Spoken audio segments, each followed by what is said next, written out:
这张脸不是我的。抄袭狗，你还有脸出来？滚出娱乐圈！这首歌如果不署我的名字，王总就不要了。我保证，等我有了话语权，以后所有的歌都写你的名字。我很痛心，赵星选手的这首歌和我半年前遗失的一份未公开 demo 高度重合，创作不易，希望大家坚守底线。你们这对狗男女，把我的鲜血还给我！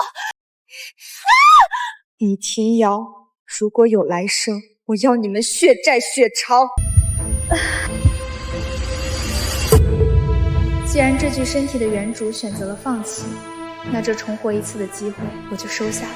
李婷瑶，好好活着，等我亲手送你下地狱。下一位，弦乐，准备上场。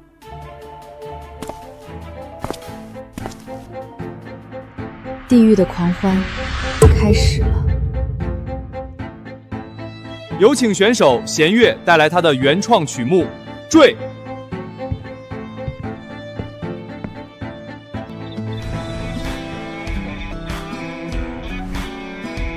有点意思，只是不知道你能给我带来多少惊喜。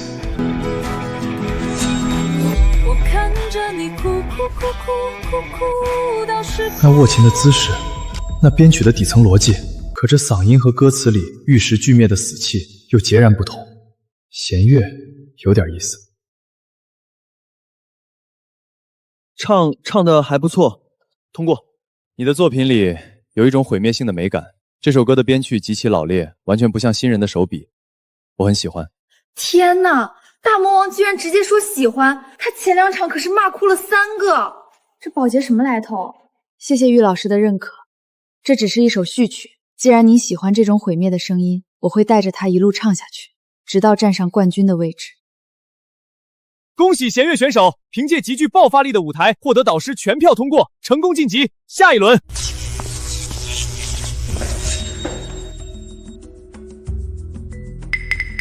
降1小调直接切 C 大调，不用任何过渡和弦，这种极度破坏听感却能瞬间拉高情绪的倒推和弦法，是谁教你的？没人教，野路子出身，怎么顺手怎么弹。撒谎！这种编曲逻辑极其私人，业内我只见过一个人这么用。但他的和弦里是迎合大众的生机，而你的吉他扫弦全是玉石俱灭的死气。弦乐，你在绝望什么？玉老师，世界上巧合很多，至于死气，一个连饭都吃不饱，靠扫地为生的人，您指望他弹出什么花前月下的生机？对了，你被分给我带教了，约个时间去录音棚商量下一次的歌曲，不加个联系方式。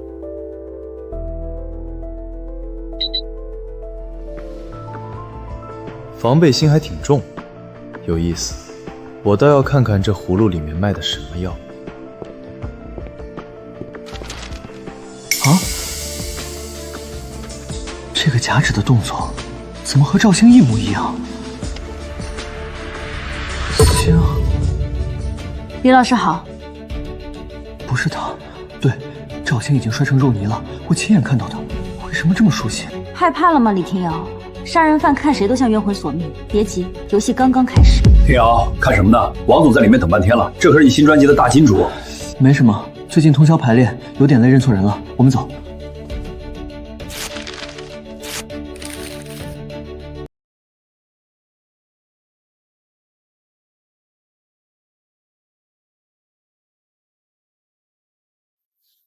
这里升半个调，情感的撕裂感会更强。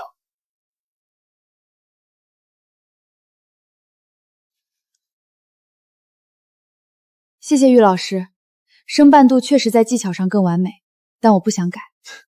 固执可不是个好习惯，因为有些痛楚不需要完美的修饰，血淋淋的才最真实。我想按我的方式来唱。尝尝。按照某个故人的习惯，只加了半块方糖。他怎么会知道赵鑫喝咖啡只加半块糖的习惯？他在试探我。谢谢玉老师，不过我更喜欢喝美式，够苦才能让人保持清醒。是吗？可你刚才修改和弦时用的是倒推和弦。据我所知，这种极具个人色彩的逆向编曲逻辑，只有那个饱受争议的赵星爱用。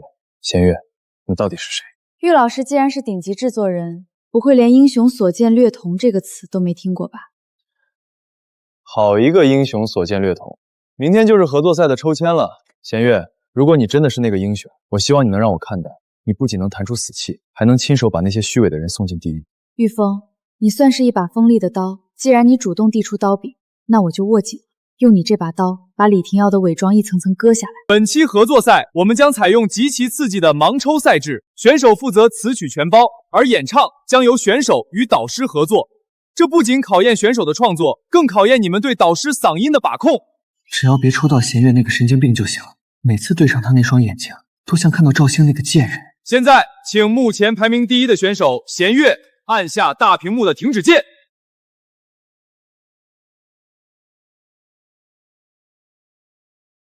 李廷瑶，会是你吗？我为你量身定做的安魂曲已经写好了。怎么偏偏是他？他看我的眼神，根本不是在看一个前辈。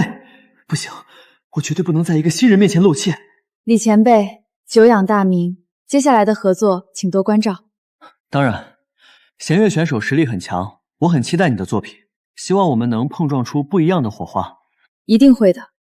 听说李前辈最擅长演绎深情，我刚好写了一首让人刻骨铭心的歌，希望您能喜欢。这节目真是越来越精彩了。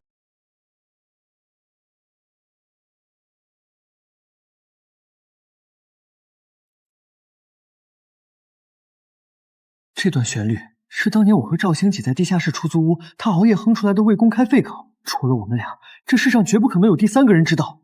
弦月，他怎么会？弦月，这首歌的 A 段旋律，你到底是怎么写出来的？就是随便弹琴的时候偶然想到的呀。怎么了，李前辈？是这段旋律写的不好吗？挺好的。这首歌写的是陪伴与抛弃，影子陪着光走到了高处，却在正午时分被踩在了脚下。李前辈感情这么丰富，应该能完美诠释这种窒息感。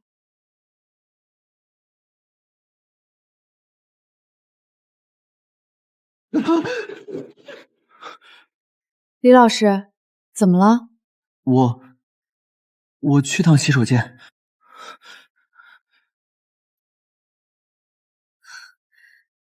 这才刚开始呢，李廷瑶。你推开门走向刺眼的白昼，把我留在了没有窗的鼓楼。我看着你戴上王冠，我的轮廓却在黑暗中慢慢腐烂。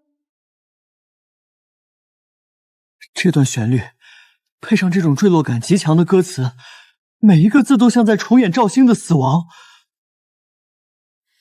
我看着你哭到失控，偷来的荣光绝望了，那深渊里还有一双不闭的眼眸。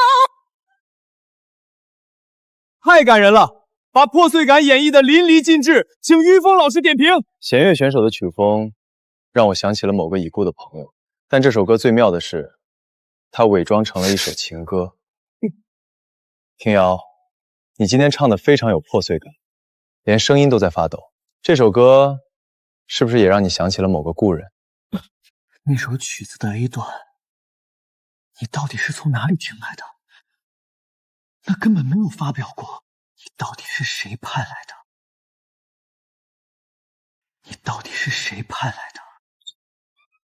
廷瑶，对我的重点关注选手动粗不太合适吧？于老师误会了，既然您找他，我先走了。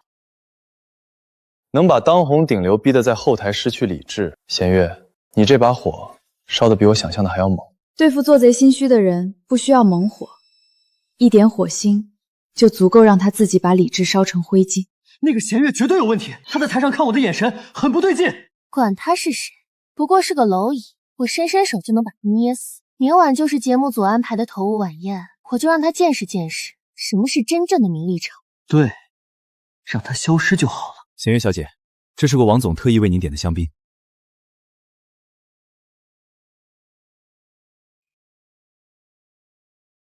想用这种下三滥的手段毁了我，那我就让你们自食恶果。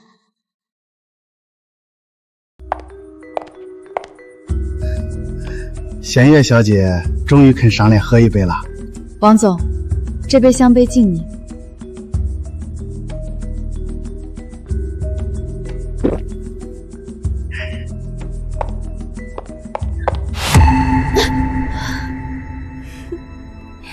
药效发作了，我得赶紧去808房把摄像机打开。这样的好东西，我要亲自拍下来。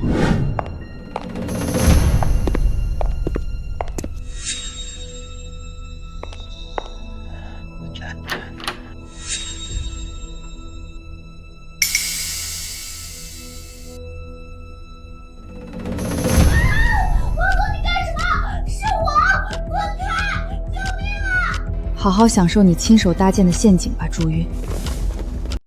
他怎么在这里？那房间里的人是谁？把他给我抓起来！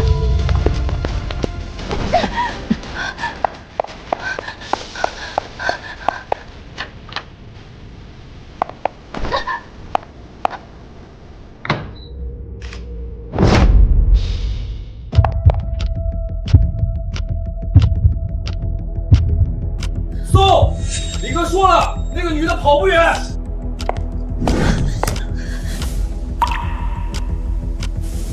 砸花瓶，锁大门。弦月又在搞什么把戏？玉老师刚才不也配合我演了一出金屋藏娇吗？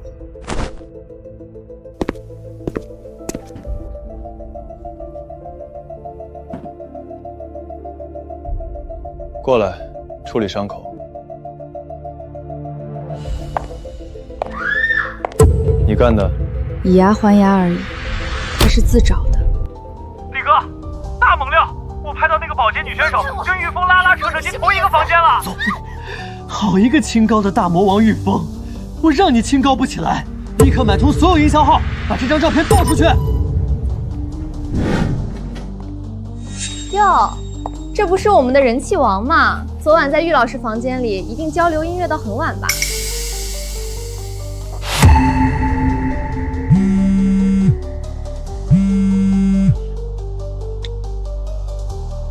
弦月，立刻到总导演办公室来一趟。弦月啊，现在外面全是被煽动起来的粉丝，为了节目的声誉，你签了字儿，体面的走吧。照片是错位偷拍，我没有违反任何比赛规定。再说我退赛了，等同于默认，这也叫体面的走。小丫头，在我们这儿，真相不重要，利益才重要。我们星耀娱乐是这节目最大的赞助商，我说你违规了，你就是违规了，我让你走，你就留不下来。呵呵。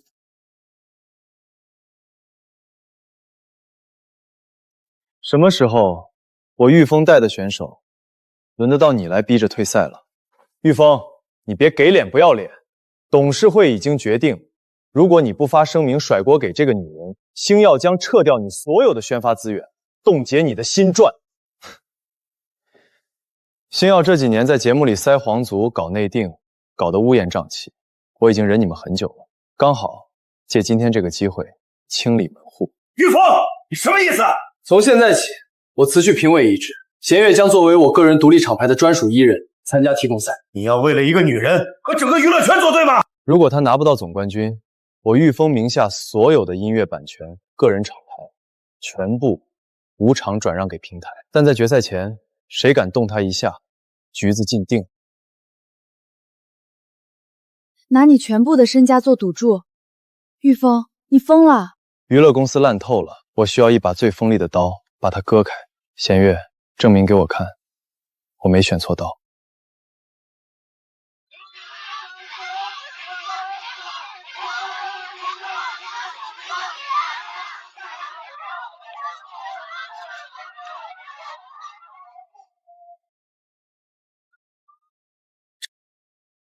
玉峰，你赌上了全部，我绝不会让你输。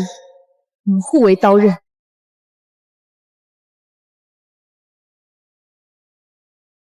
明天上午10点，全网直播的新闻发布会，星耀娱乐一定会安排最毒舌的媒体来砸场子，咬死你没有原创能力。自证是最廉价的，在绝对的实力面前，所有的脏水都会蒸发。需要我给你准备伴奏团队吗？不用，对付那些臭苍蝇，我一个人就够了。玉老师，好戏才刚刚开场。关于军令状的事，我已经说得很清楚。弦月作为我的专属歌手，我们将用音乐回应一切。玉峰老师，您说用音乐回应，可弦月选手除了那首不知道是不是他自己写的坠外，根本没有其他作品。您为什么为了一个没什么作品成绩的新人下军令状？您真的没有什么私心吗？是啊，是不是您有什么原因或私心？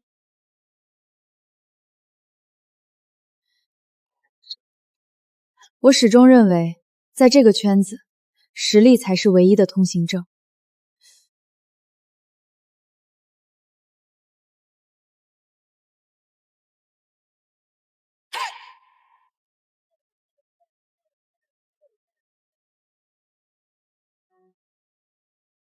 这就是原因。这种极其暴虐的降调处理，只有赵星。不可能，那个底层的保洁怎么可能会有这么顶级的编曲能力？听瑶，风向变了，网友现在都在磕他们俩的双强 CP， 说这是音乐天才的反击，不仅没封杀成功，弦乐的人气热度反而登顶了。既然他不肯走，非要跟我作对，就别怪我了。去查他下一场的排练曲目，给我弄出来。我要让他在舞台上无歌可唱。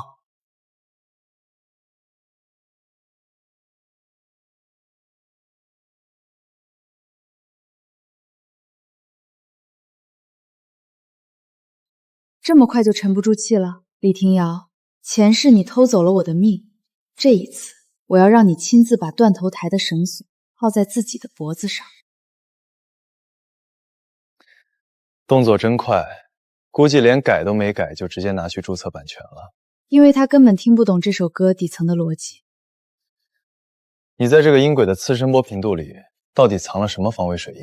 一段摩斯密码，翻译过来是抄袭狗李庭瑶。宝宝们，这是我下周才要发布的新歌《深渊之眼》的 demo， 今天作为专属福利，先发在我们的核心铁粉 VIP 群里，大家千万要保密，不要外传哦，爱你们哦。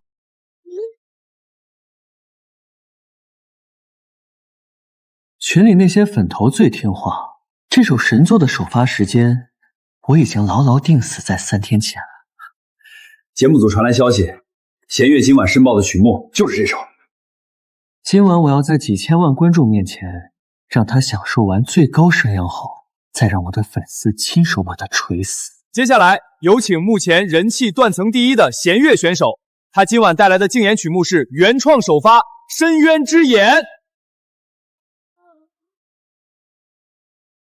眼睁着不说话，借助我失控的挣扎，是种灵魂悬在呀，敢碎也敢重新出发。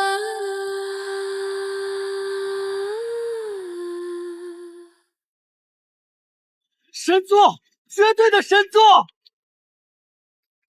别唱了，你简直是华语乐坛的毒瘤！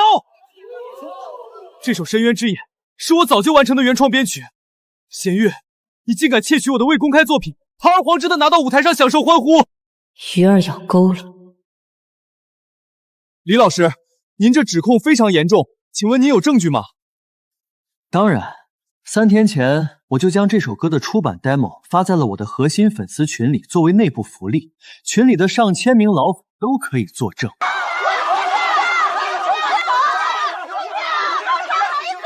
李前辈既然说这首歌是你写的，那你一定知道这首歌的 B 段降调过渡为什么要在次声波波谱加入一段毫无音乐性的低频底音。哼，你一个抄袭者有什么资格来质问我？无意义的底噪不过是录音时的设备电流杂音。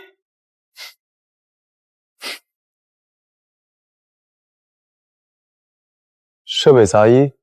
平遥，作为顶级创作室歌手，连数字防伪水印和设备电流声都分不清吗？导播，切我电脑屏幕接入全场主屏幕。就在刚才，我提取了你的粉丝为了锤弦乐，在网上疯狂转发的那段所谓的3天前首发录音。这段录音的第1分24秒处，确实有一段低于人耳常规听觉音质的底噪，但只要把这段频率单独提取出来，放大50倍。李前辈，需要我当众为你翻译一下这串杂音的意思吗？摩斯密码是什么玩意儿？U盘检查过没有病毒？难道他在炸我？怎么不说话了？原创天才，这段摩斯密码翻译过来的内容是：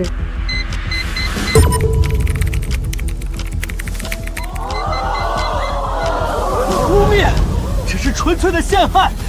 是你这个黑客黑进了我粉丝的手机，恶意篡改了音频，植入病毒。这份音频是你的大粉为了锤弦乐，直接录屏你微信群原始语音的视频。微信后台的时间册和你的设备 ID 都在上面，全网千万同友都看着。玉某不才，还做不到瞬间黑掉企鹅的服务器。好一个精心设计的连环套！玉峰，为了捧你的小情人，你们还真是不择手段！我不会接受这种恶意的抹黑，剩下的事，我的律师团队会和你们谈。好什么？偷别人的歌，还敢贼喊捉贼，真恶心！你知道什么？我们哥哥都说是被冤枉的。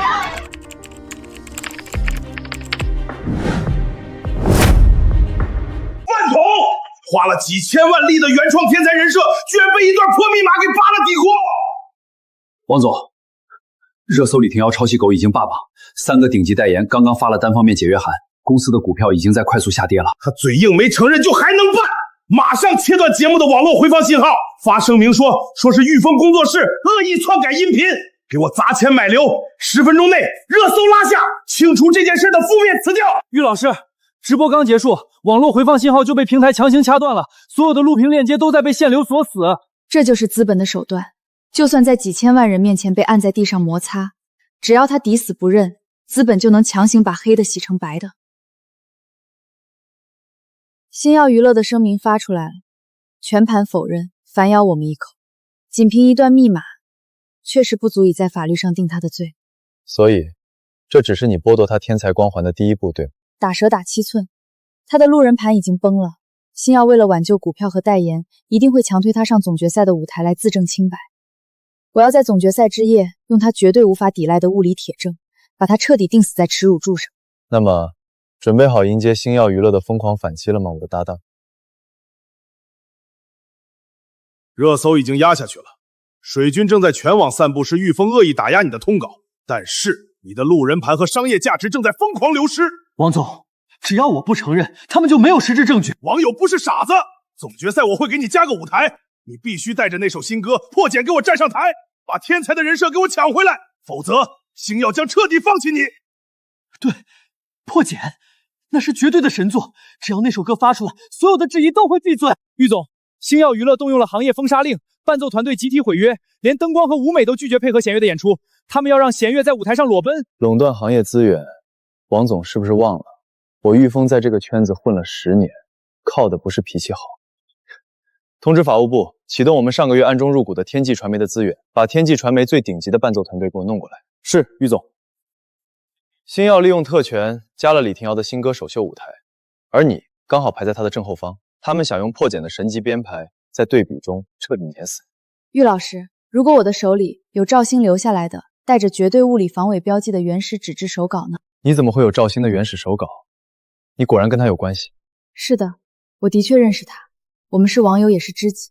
他的事情我基本都知道。李廷耀调教他的心血，他绝对是被李廷耀害死。你要帮他报仇？对，不光是报仇，还要让真相公之于众。赵星没有抄袭。好，我帮你。我会黑掉总决赛直播的后台大屏，让全网陪你一起完成这场终极审判。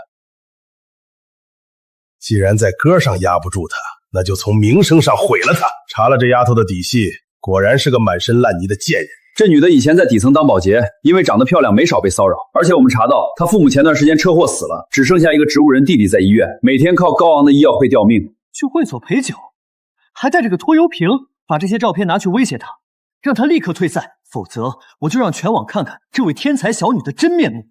真恶心！我还以为你多清高，原来是个在 KT 卖笑的外围女。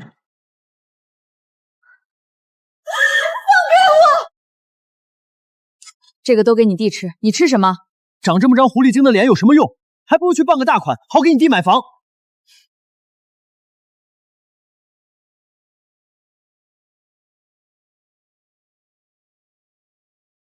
拿几张断章取义的照片就想让我退赛？李廷瑶，你这手段和你写歌的水平一样垃圾。装什么硬气？一旦发出去，所有人都会觉得你恶心，唾沫星子就能淹了你。你可以试试，看看最后被钉在耻辱柱上的到底是谁。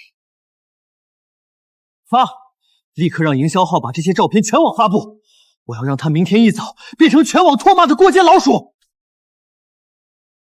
玉总，星耀买了全网的水军，现在外面全是被煽动的网友说弦乐私生活糜烂，我们的公关根本压不住。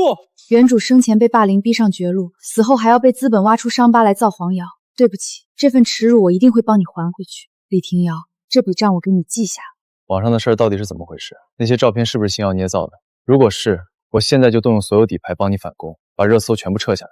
照片是真的，但事实不是。我以前确实是个底层的保洁，被醉汉强行拉进包厢灌酒。我的父母也确实重男轻女，他们出车祸事后只给我留下一个植物人弟弟。在我最绝望甚至想自杀的时候，是赵鑫鼓励我，把我拉出了深渊。我们是无话不谈的知己，有着共同的爱好和理想，他是我黑暗里唯一的光。可我却眼睁睁看着他被李婷瑶背叛，逼上绝路。所以我发过誓，我不仅要站上最高的舞台，完成我们的梦想，还要亲手替赵鑫讨回公道。星耀，简直暗示撑死，再发个杯子熬生命。不，自证是最廉价的。我要在明天的半决赛直播上把伤口彻底撕开给全网看。玉老师，帮我拿到那家 KTV 当晚的完整监控录像，还有医院的缴费记录。好，就算把整个 KTV 翻过来，我也把证据交到你手上。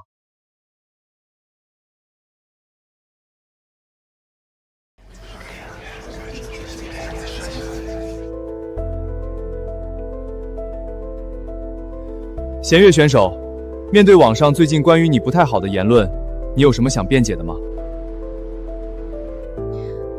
我不辩解，因为那些照片里的人确实是我。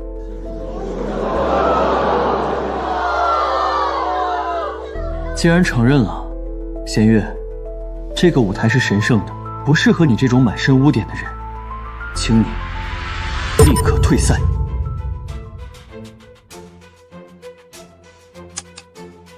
但我想请大家看完照片发生后的事情。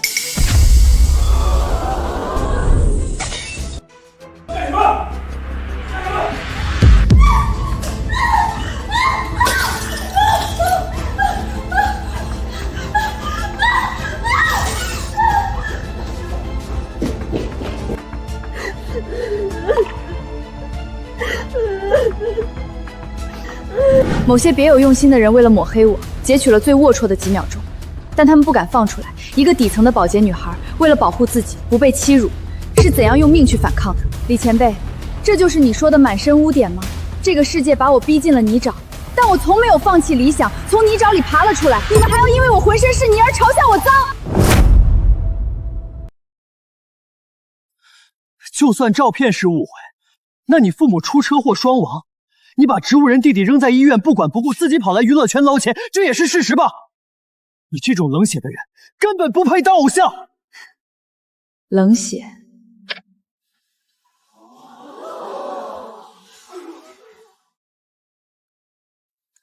这是过去1年里弦月所有的账户流水，他每天打3份工，洗盘子当保洁，赚来的钱基本打进了医院的账户，用来维持他弟弟的生命。我出生在一个重男轻女的家庭，备受欺凌，早早离家打工。父母意外离世后，面对那个植物人弟弟，我大可以一走了之，但我没有，我不欠他们的，但是我有自己的良心要守。今天，某些人可以因为我的出身，随意捏造谎言，视我为蝼蚁，将我踩在脚下。但只要我还有一口气，我就算撕裂喉咙，也要在这个舞台上唱出属于我们这些底层杂草的战歌。想看到我放弃，做梦！接下来，我想给大家唱一首新写的歌《野草》，谢谢大家。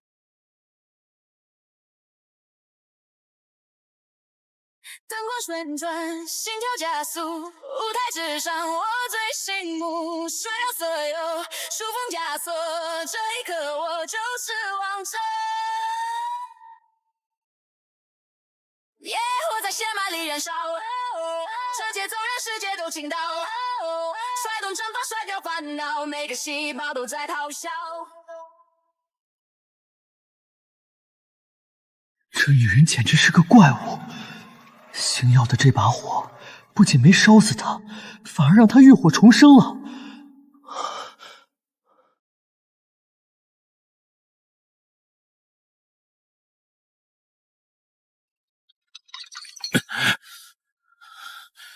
王总，热搜彻底爆了，向弦月道歉，荆棘里的玫瑰爆占了全网前10，大家都说她是底层逆袭的草根女王，我们公司的股票在夜盘都快跌停了。玉峰、弦月，这对狗男女居然敢踩着我们星耀的尸骨立人设！马上通知公关部装死，封锁下周总决赛伴奏资源，我要让他在总决赛上变哑巴！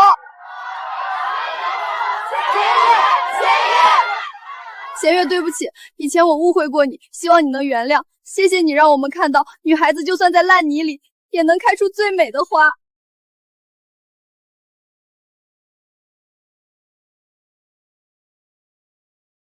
现在的你，已经是全网公认的无冕之王，洗清了脏水，路人盘已经稳固了。这只是借力打力，真正的重头戏还没开场。星耀的信誉已经破产，李廷瑶现在也没几条路可走了。正因为他走投无路，下周的总决赛，他才更会死死抓着偷来的那手破茧不放，那是他最后的救命稻草。玉老师，这场戏演到现在，高潮部分也该到了。这里面是赵星留下的带有紫外线隐形签名的原始手稿。下周的总决赛，麻烦您黑掉后台直播的大屏，我要用这叠纸把这个杀人犯的头彻底按在断头台上。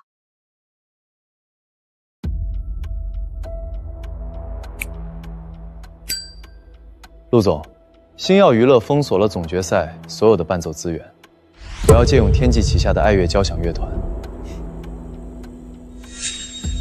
玉峰，你一向清高，居然为了这么个新人，来求我这个一身铜青味的资本家。陆总，这不是求，是交易。只要天际肯保我的舞台，我会让星耀的李廷瑶身败名裂，星耀风评也会急剧下降。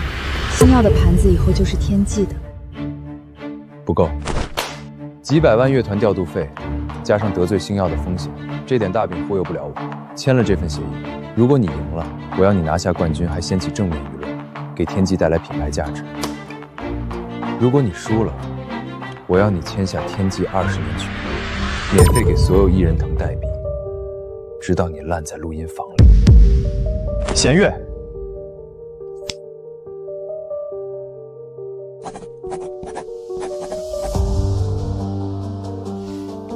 成交。接下来有请无冕之王弦月选手带来他的总决赛竞演曲目。切断3号备用电源，把升降台承重锁死。我要让他在这个舞台上变成没有任何伴奏的哑巴。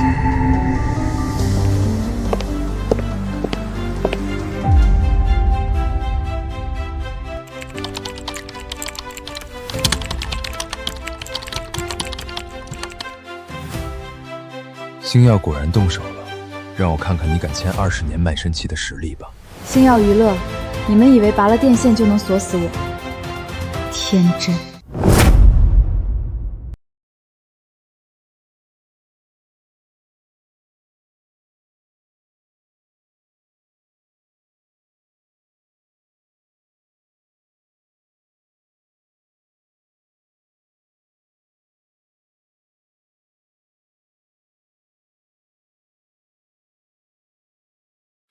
我就在想念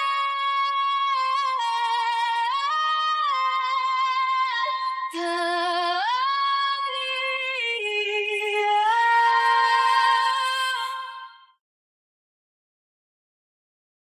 感谢弦乐选手的舞台，接下来有请今晚压轴出场的李廷耀嘉宾带来他的全新原创单曲《破茧》。我知道这只是开始，在这个舞台上，没有谁是真正的朋友，也没有谁是真正的敌人，有的只是一颗想要站在顶峰的心。我们在黑暗中撕裂羽翼，只为等待黎明的第一缕晨曦。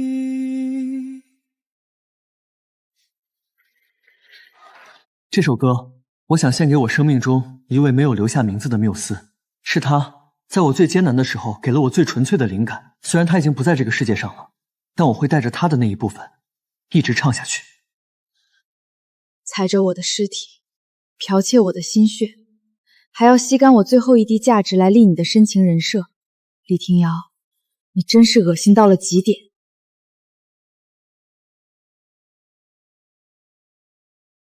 李前辈的深情真是令人动容。既然是怀念缪斯的原创，那你能不能解释一下这首歌的第4小节为什么要用极其不和谐的减7和弦？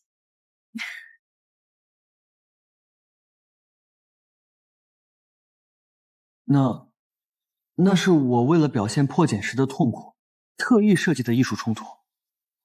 艺术冲突？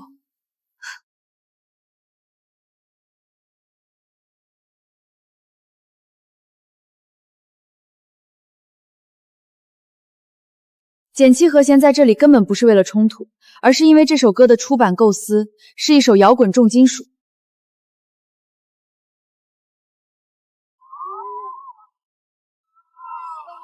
胡说八道！这是我的歌，我想怎么编曲就怎么编曲。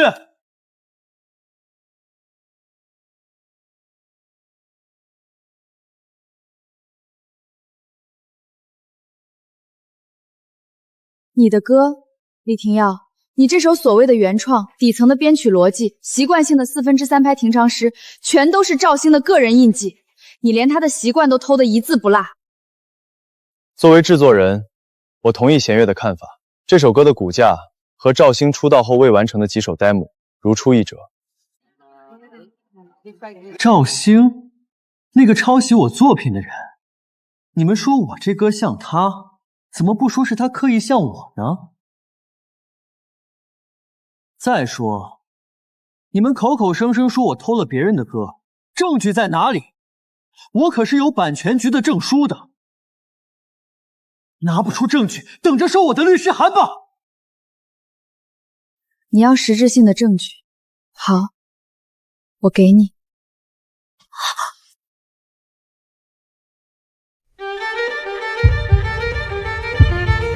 大家一定很疑惑，为什么我一个底层的保洁会知道赵星的习惯，会有他的手稿？因为在我人生最绝望、被霸凌到试图自杀的时候，是赵星在网上给了我光。我们是无话不谈的知己，他把所有未发表的废稿都分享给了我。在他出事的前几天，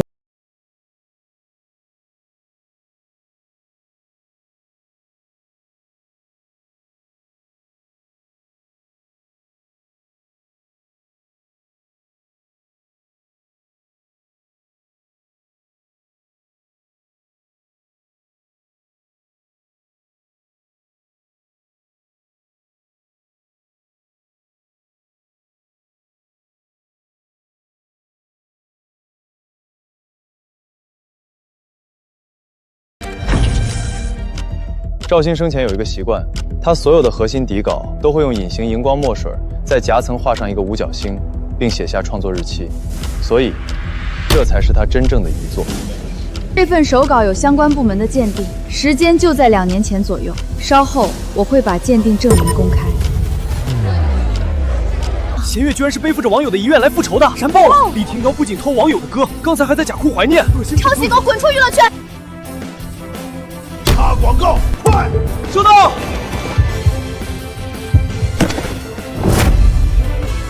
是。废物！王总救我！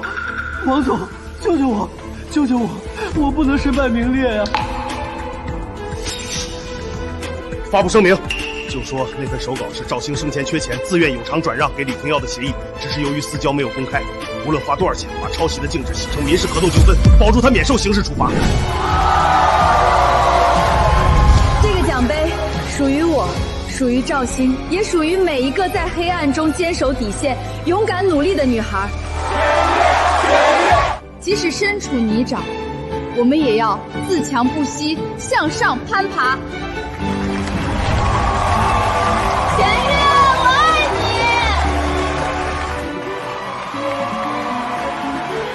这女人真像烧不死的野草。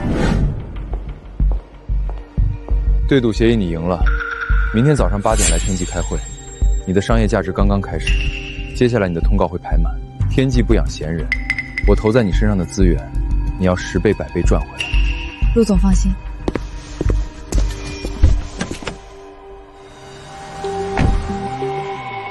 星耀的律师团出动了，他们要把抄袭洗成版权买卖。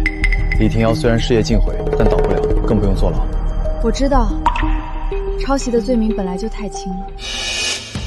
李庭瑶，身败名裂只是第一步，接下来我会一点一点找出你们故意杀人的铁证。接下来的路，你不仅要在明面上横扫乐坛拿奖，还要在暗中对付星耀的反扑。准备好了吗？没在怕的。我要你在3个月内成为顶流，拿下华语金曲奖的最佳女歌手，把天际传媒的财报推高8个点。记住，天际不养废物。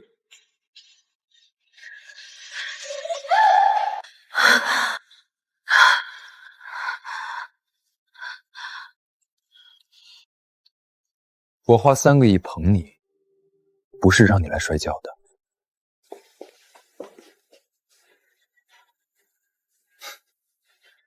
陆总，我的专属制片人合同里写得很清楚，艺人的身体极限由我评估，再让他连轴转，我就暂停他所有的新歌牡丹。玉凤，别忘了，他现在是我的人。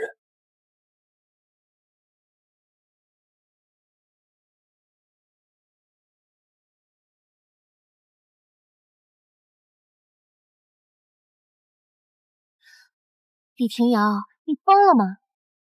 我都已经被投资晚宴那件事搞得接不到戏了，你还敢找我？以后别联系我了，晦气！走，朱月，你以为你脱得了干系吗？玉峰和弦月那个贱人已经把星耀高层洗钱和权色交易的黑账交给了经侦局，一旦立案，我们俩都要进去踩缝纫机。还有，你别忘了，半年前在酒店露台，是你亲手把赵兴推下去摔成肉泥的。弦月那个贱人毁了我的一切，我要让他死。你如果不帮我弄死他，我就先弄死你。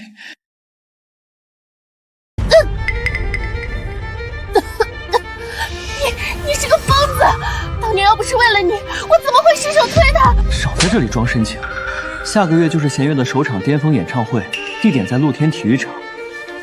他在开场时会有一个从30米高空乘坐机械威亚降落的环节。我要你想办法买通威亚师，在钢丝上做手脚。在几万人面前弄断威亚，这会出人命的。半年前在酒店露台，你亲手把赵兴推下去的时候，怎么不怕出人命？只要他从天上摔下来，变成高位截瘫或者一具尸体，就没人能挡我们的路了。今时不同往日，做还是死，你自己选。演唱会门票几分钟售罄，天际传媒的股价又涨了停板。陆金晨现在看你的眼神，越来越像在看一件属于他的私人物品了。资本家对摇钱树的占有欲而已。等他发现我这棵摇钱树不仅会赚钱，还会见血的时候，他就会清醒。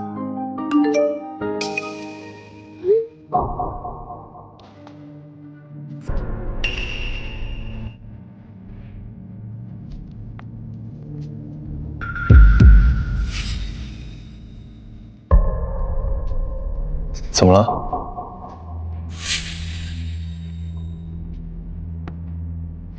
下水道里的老鼠终于按耐不住，要咬人了。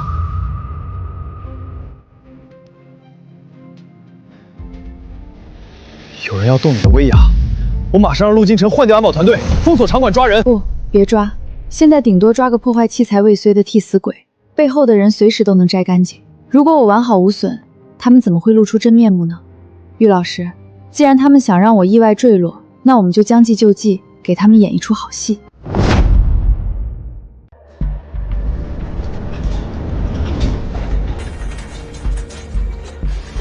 里面是20万定金，事成后给你剩下的30万，在抽口处一定要切断2/3，确保它升到最高点的时候才会断。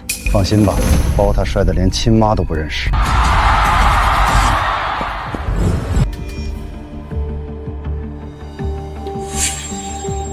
陆总，鱼咬钩了。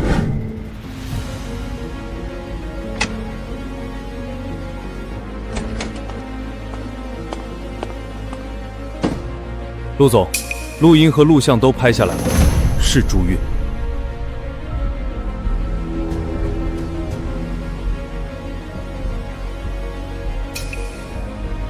他要我们在威亚上动手脚。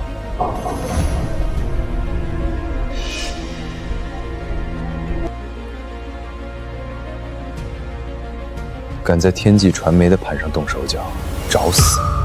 马上把他送进警局。陆总，朱韵只是个被推出来的蠢货，真正的幕后主使是李廷瑶。我要在他们以为自己得手，陷入极度狂喜的瞬间，找到证据，揪出李廷瑶。你想假摔？从30米的高空？我不同意，我绝不允许我的摇钱树承担这种生命风险。他们想杀了我，如果只是以破坏设备未遂抓人，太便宜他们了。陆总，高风险才会有高回报，这不是资本的铁律吗？今晚我会为你敲响星耀娱乐倒台前的最后一声丧钟。舞台暗区布置隐形碳纤维副锁和高压气垫，可以装扮2个弦乐。真的先上大屏露脸，再把假人换过去摔下，远看分辨不了真假。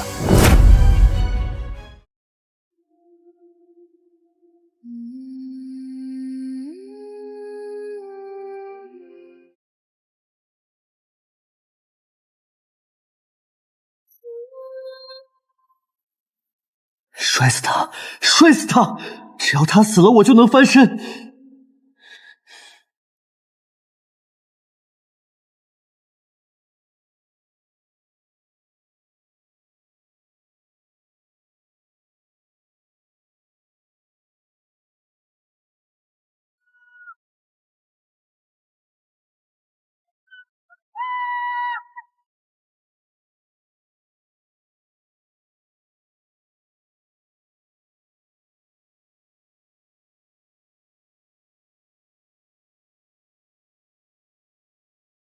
游戏开始。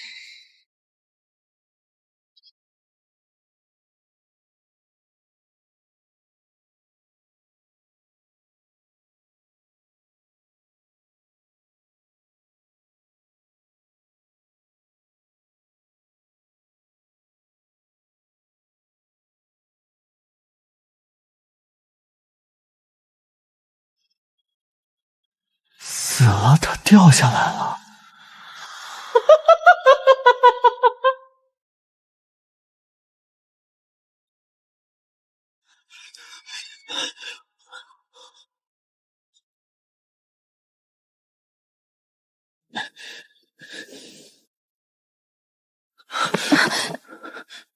我们成功了，从那么高的地方摔下来，他死定了。是你逼我的，是你让我找人弄断薇娅的。如果警察查出来，人是你杀的，不是我。什么叫我逼你的？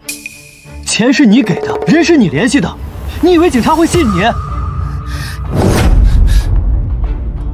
李婷，你这个王八蛋，你别想把锅全甩给我。当年赵兴的事情也是，当年在酒店露台，是我推的他没错。可如果不是你在半空中停下手，眼睁睁看着他掉下去，他根本不会死。你是故意的，你就是为了独吞他的那些鲜血，才故意看着他摔成肉泥的。这件事你也跑不了。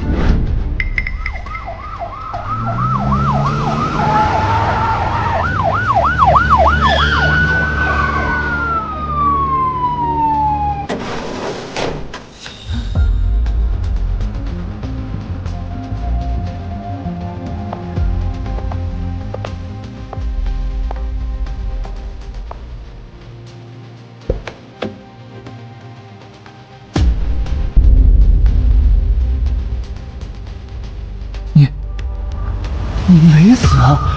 怎么可能？我亲眼看到你摔下去的。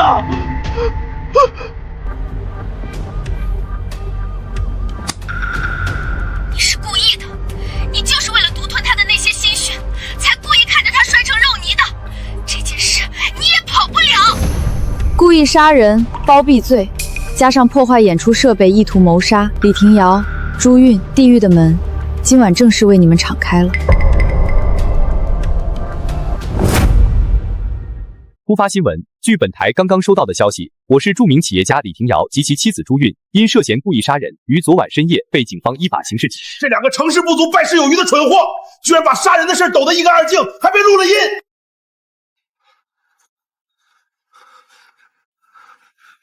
王总，热搜已经完全失控了，天际传媒在那边推波助澜，全网都在抵制我们星耀。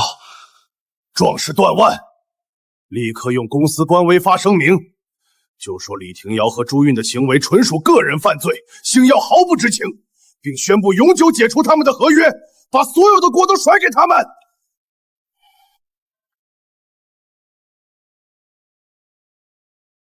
王富山这只老狐狸，切割的倒是挺快，只可惜，他以为交出2个艺人，就能保住星耀这艘破船。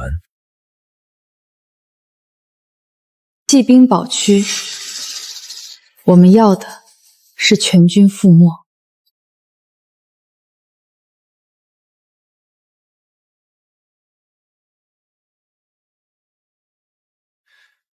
这是我这2年搜集的星耀娱乐财务黑账，包括他们高层利用朱韵进行权色交易、阴阳合同洗钱的完整证据链。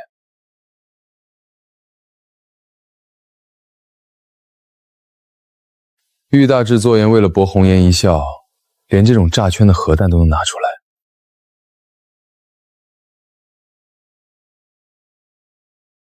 陆总只管按动发射键赚钱就行，其他的心不用你操。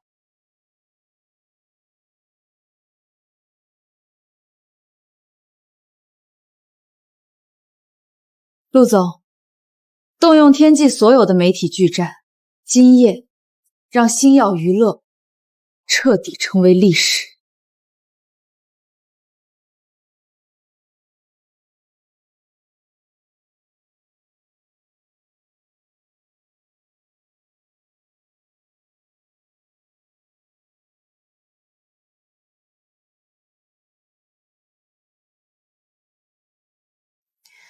今天新闻：知名娱乐公司星耀传媒涉嫌巨额经济犯罪，警方已正式介入调查。据知情人士爆料，女星朱韵曾多次为星耀高层充当行业不正当利益输送的中间人，并以此获取影视资源。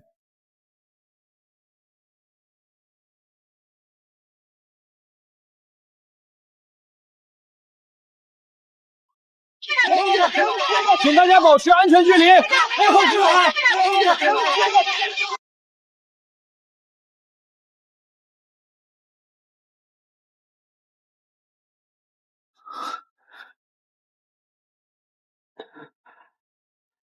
我要见我的律师，王总会派最顶级的律师来救我的。星耀娱乐因涉嫌洗钱已经被查封，你们的王总就关在隔壁。这是你在星耀期间签订的阴阳合同和偷漏税证据。故意杀人、包庇罪，再加上巨额经济犯罪，李廷瑶，你要做好心理准备。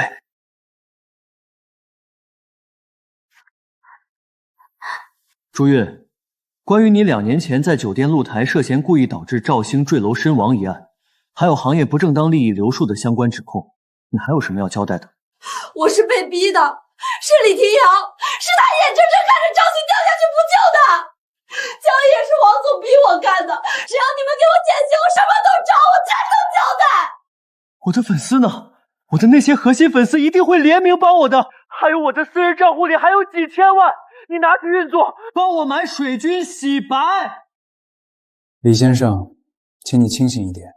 你的案件已经不是民事范围了，你所有的个人资产已经被法院依法冻结，用于赔偿违约金。别指望别人了，还是指望自己吧。老实交代你知道的，或许能少点罪孽。弦月，那些欺辱你的人已经受到了法律的严整，会所也被查封了，算是我占用这具身体的租金。至于你那对重男轻女、只懂索取的父母，也已经在车祸中得到了应有的结局，一切都结束了。你安心走吧，我会替你好好活下去。由于昨晚的意外，官方宣布演唱会暂停，全额退票，且按照座位距离给予不同程度的赔偿。但我看你的样子，似乎并不打算就此收场。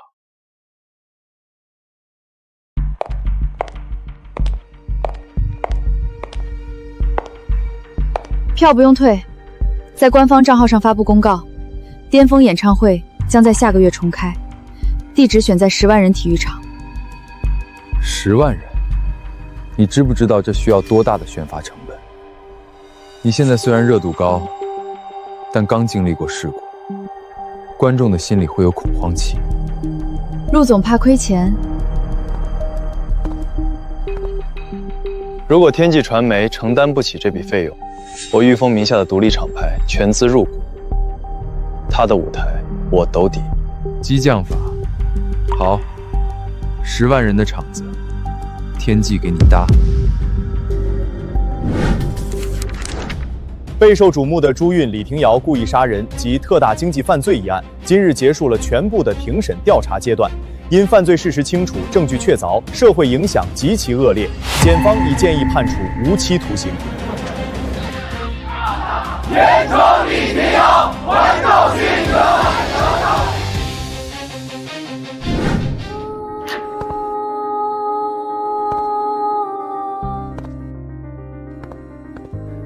判决日期定在下周3。李廷瑶的辩护律师放弃了无罪辩护，等待他的只有把牢底坐穿。玉老师，帮我安排一下，在法官落锤之前，我要去一趟看守所。你想去见他最后一面？去给他下最后一道判决书。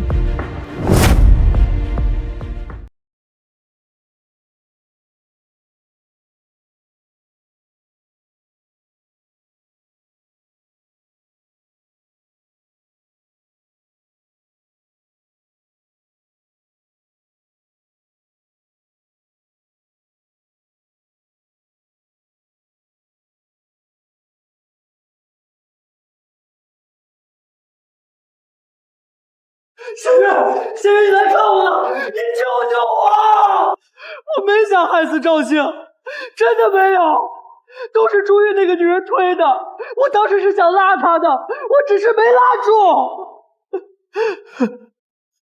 你跟法官说说，你是赵兴最好的知己，你替我求求情好不好？当年也是朱韵和经纪人把我灌醉了，算计我，我从来没想过背叛赵兴啊！被逼无奈，李廷瑶。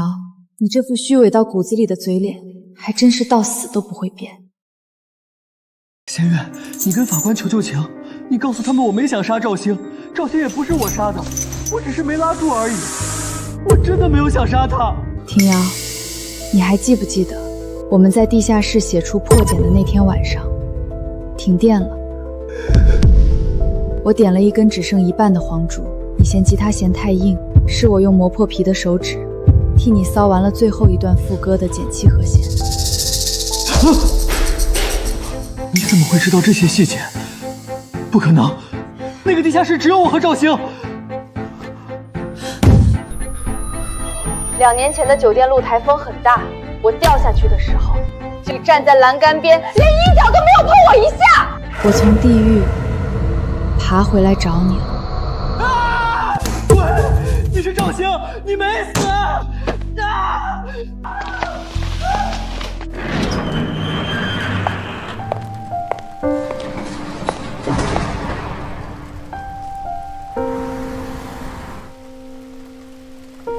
这事儿过了。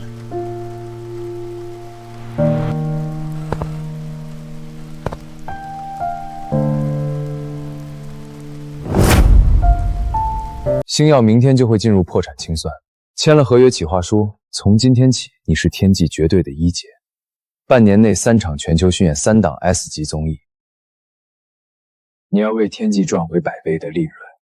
我拒绝，对赌协议我赢了，我是天际的合作者，不是你们用来圈钱的流水线机器。重开的10万人演唱会，除了音乐本身，我不接任何无意义的商业植入。弦月，你以为扳倒了星耀，这圈子就是你说了算？离开资本的包装，你这朵带刺的玫瑰很快就会枯萎。陆总，弦月的超片发行权和演艺代领权，我名下的独立场社今天正式买断，违约金我照价赔偿。玉大智破人，为了一个女人要掏空你10年的身家底子。玉老师，把钱收回去。陆总，谁说我不接商业？这3场巡演我接了，但我有2个条件。第一，我要天际传媒旗下独立音乐厂销的绝对控制权。第二，我要天际集团5%的原始期权，我要自己做庄。5%的期权。弦月，你知不知道天际的盘子有多大？我能把星耀的半壁江山咬下来送给你，就能让天际的市值再创新高。给出一个厂牌和5%的期权，换一个能持续提供热度且与集团深度绑定的未来天后。陆总，这笔买卖你不亏。好，只要10万人演唱会你能完美控场，你要的我给你。把我的支票推回来，宁愿去跟陆金晨这头狼签那种对赌，你就这么不想欠我的？玉峰，我们是对等并肩作战的知己，不是谁的附属品。我怎么能眼睁睁看着你为了我，把10年的心血填进去？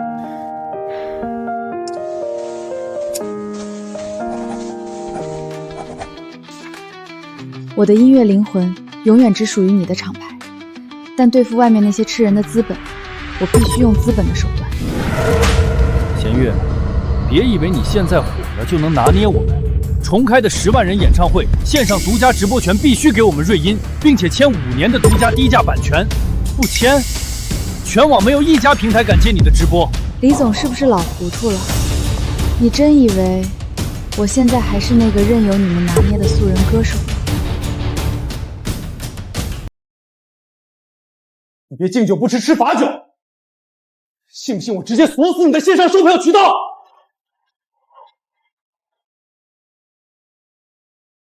我现在是天际传媒的持股股东，天际全渠道的宣发网，不需要看瑞音的脸色。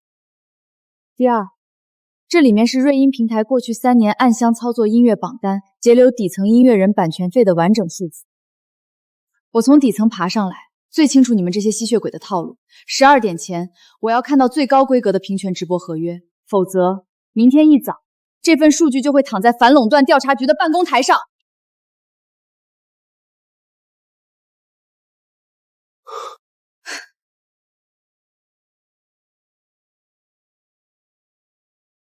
干得漂亮！瑞音的合同拿下了，这是天际送你的加冕礼物，带上它，你就是今晚全世界唯一的焦点。他的嗓子比任何钻石都珍贵，吃一颗再上台，保持最佳状态。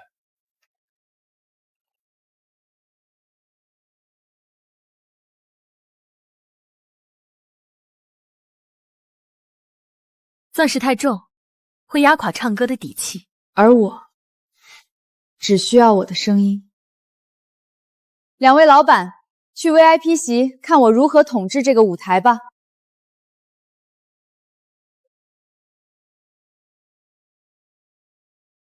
今晚，我想给你们讲一个故事。这是一个关于2个底层女孩的故事。一个在烂泥里摸爬滚打，受尽冷眼，却死死护着心里的火种；一个在不见天日的地下室里，为了写出最干净的旋律，熬过无数个严寒。他们都曾被这个世界恶意相待，被抛弃，被践踏，但他们从未向命运低过头，从未放弃过对生活的热爱。今天，他们的灵魂重叠在了一起，站在这10万人的星空下，向这个充满不公的世界宣告：杂草也能长成参天大树。这首歌送给过去的自己，也送给现在的自己。星月，让世界的风远远的寒冷，让世界都沉默，只有你和我。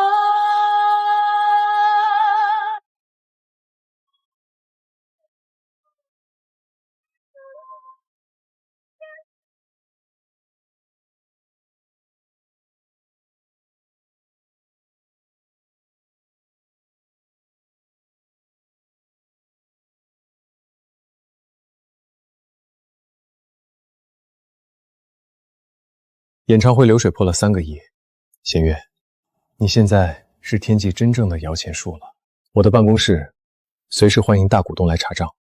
陆总的算盘打得真响，一句话就想套牢我。刚唱完10万人的场子，声带不要了，喝水。陆总，弦月是天际的股东，但他的嗓子可归我管。玉大智婆人管得未免太宽了，他迟早要站在最顶级的名利战场上。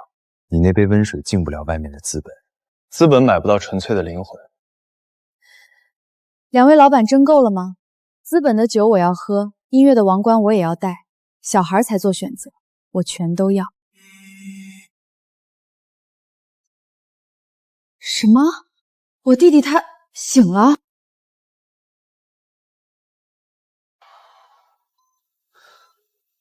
姐，你来了。你醒了，感觉如何？感觉像是做了一场梦，一觉醒来，世界好像变成了我不认识的样子。你也不用太难过，爸妈走的时候并没有受什么罪。你的各项体征都在恢复，我会给你找最好的康复师，相信要不了多久你就能下床。你们别误会了，我说世界变成我不认识的样子，是指太美好了，简直就像做梦一样，对吧，我的大明星姐姐？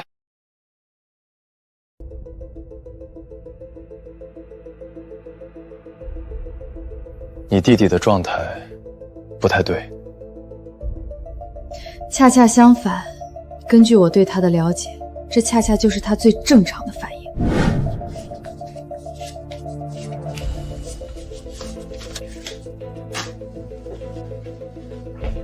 怎么才这么点儿？上个月不是还有1500吗？我前几天加班太累，低血糖晕倒了，在医院里。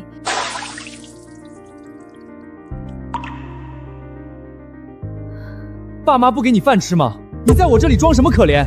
就这1000块钱，连我谈恋爱都不够，还怎么攒钱买房？对不起。原主的家人根本就是一窝子蛀虫吸血鬼，如今他知道了我的身价，必然会像蚜虫一样吸干我身上的每一滴血。只是如今的我，已经不是之前那个任人拿捏、唯唯诺诺的弦月了。如果你安于现状，我不介意让你富贵一生。可你要是给我惹事，那就别怪我替原身斩去这最后一缕亲情。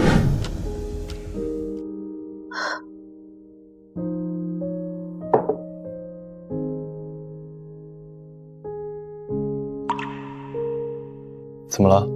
还在想你弟弟的事儿？那倒没有，该来的总会来的，想再多也没用。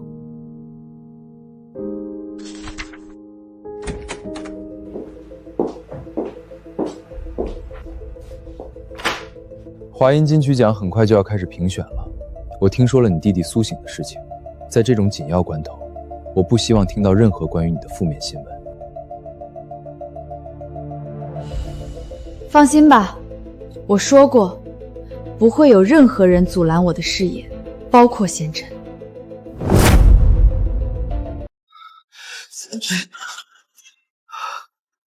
这些是人吃的东西吗？1号餐的标准就是以清淡营养为主，所有人都这样。什么叫所有人？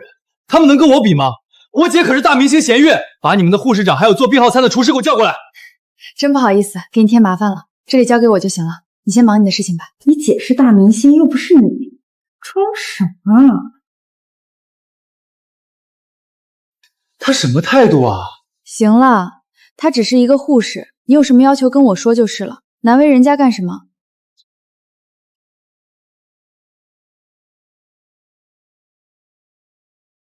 姐，你看这别墅才1500万，我要是住进去，再请上几个理疗师，肯定很快就能康复下地的。1500块都拿不出来的人，张嘴就是1500万，你还真好意思开口？我是拿不出来，姐你拿得出来不就行了？贤臣，你给我听好了，我这些年对你对爸妈已经仁至义尽了，我可以保证你后半生富贵无忧，但也仅限于此。我劝你还是趁早打消了那些不切实际的念头。别啊姐，你能有今天不也是靠着我和爸妈的鞭策吗？说来也奇怪，以前我可从来没听说你还会音乐。你不知道的事情多着呢，我有必要一件一件都说给你听吗？总之我的态度已经表明了，别说我暂时没有那么多钱，即使有也不会拿出来让你挥霍。你这个大明星没钱，说出来谁信？那天跟你一起过来的那个男的是叫玉峰对吧？他好像也挺有钱的，你要是真没钱，可以找他要啊。对了，你和他在一起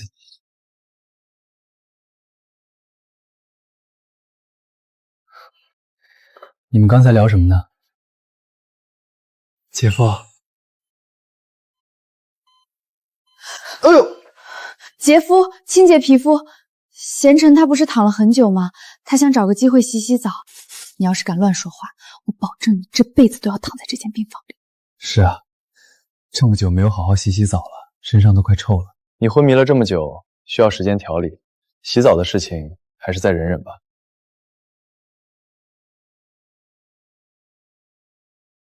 你昨天给我的新编曲，我看了一下，以我的个人感觉，第2节的鼓点进的有些慢了，有点不像你的风格。弦月他不是左撇子吗？而且自从小时候他咬橡皮被爸妈狠狠打了一顿之后，已经10几年没有咬过笔头。你说的不错，弦月的曲风就是应该激昂桀骜，是我的编曲有问题，这样应该就行了。这才像是我认识的弦月。我还有事要处理，就先走了。记住我和你说的话。姐，你等一下，你那首成名曲《坠》的高潮部分的歌词我很喜欢。那叫副歌，更何况你不是有平板吗？你人不就在这儿吗？写2句歌词怎么了？这点愿望不算是什么不切实际的念头吧？真麻烦。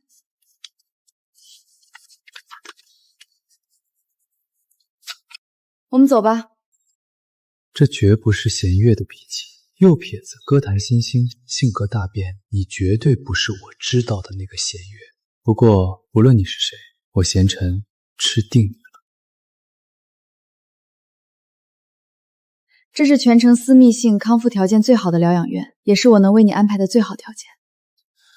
还行吧，暂时算过得去。不过姐，你得给我安排几个年轻漂亮、手脚麻利的护工，单独照顾我。我给你安排的是专业持证康复师，不是你想的那种。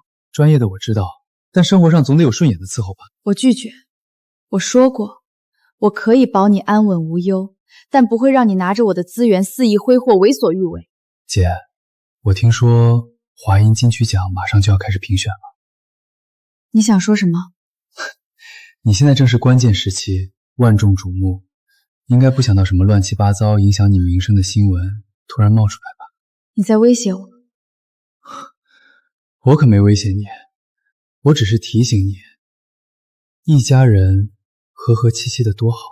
我最后说一次，别用你那套龌龊手段来试探我的底线。你觉得你能威胁到我，尽管去试，看看到底是谁先身败名裂。既然你不仁，那就别怪我无义了。哦，弦月的弟弟终于出来了，去把这个贤臣的底给我扒干净，我要知道他所有的事情。是，李总。李总，都查清楚了。贤臣之前就是个无业游民，吃喝嫖赌样样都来。弦月的父母也极度重男轻女，一家3口从头到尾都在吸弦月的血，把他当提款机。直到一场车祸，父母当场去世，贤臣重伤成了植物人，一直躺到最近才醒。李总，关于贤臣的事儿，帮助我也，立刻想办法私下接触贤臣，不要暴露我的身份，先探探他的口风。明白。弦月啊弦月，你以为手里掌握着我的证据就可以挟制我？现在我要让你看看，究竟谁才是这场游戏的执掌者。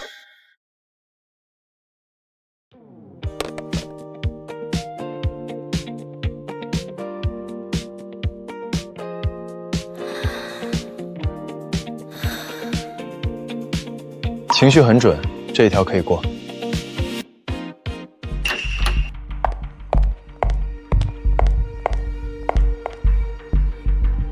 弦月小姐，打扰了，楼下有人找您。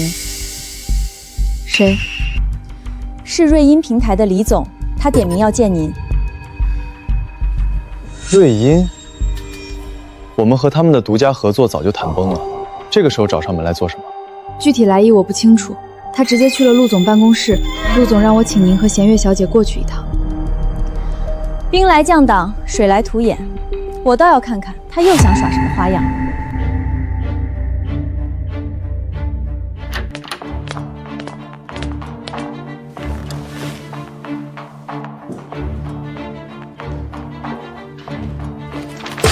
你自己看，看完给我一个解释。独占版权，全球分发0分成，词曲署名权可转让，比上一次的条款更加过分。我再说一次，我的音乐只会在天际全渠道发行，不可能给瑞英独占。弦月小姐果然还是这么有脾气，可惜啊，今天这合同由不得你签不签。贤臣，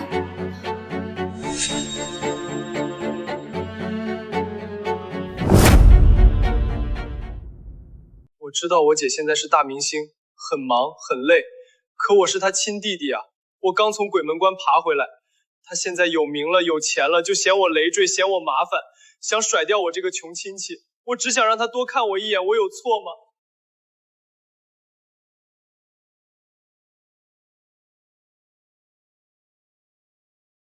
别冲动，他就是在逼你失控。我要亲耳听他说，为什么要拍那种视频？姐，你不肯给我想要的，我只能自己想办法讨生活啊。你现在在哪儿？在李总给我安排的别墅里啊，比你给我破疗养院舒服100倍。什么？别墅？想让我闭嘴也简单，我要你以前、现在以及将来所有歌曲收入的90%。什么？90%？不可能！你做梦！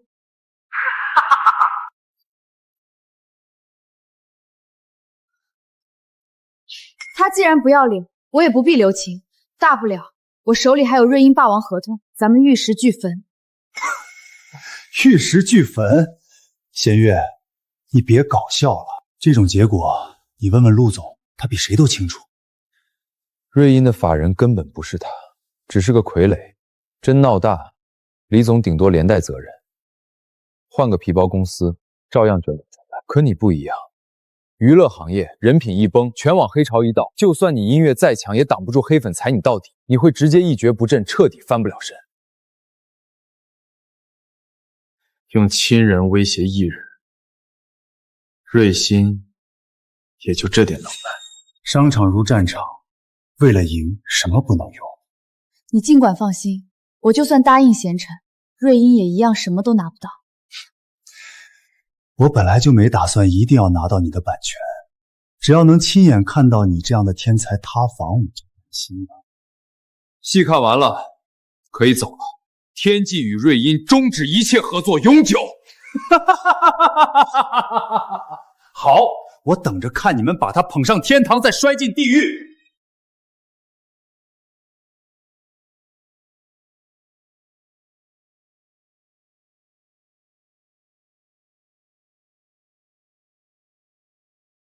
这就是你之前说的，不会有任何人阻拦你的事业。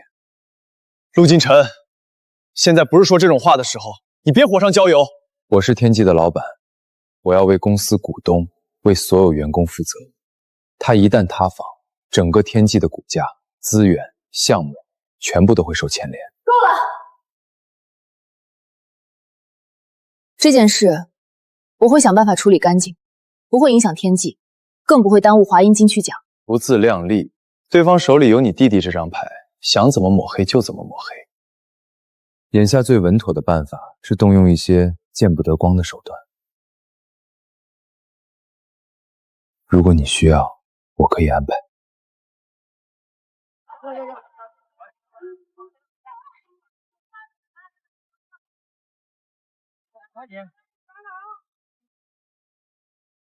我还以为你真会接受陆金晨那些见不得光的题。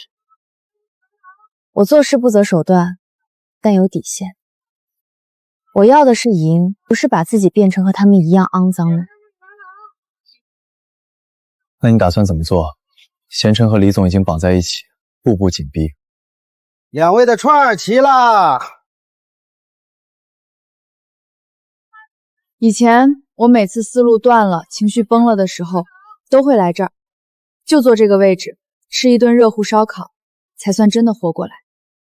这里不贵，但以你以前的处境，应该也不是能常来消费的地方。玉峰，你相信借体重生吗？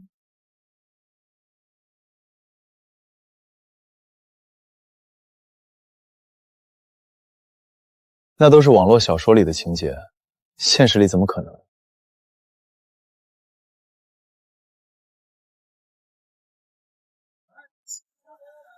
其实我不是弦月，我是赵星。我死了以后，灵魂钻进了弦月的身体。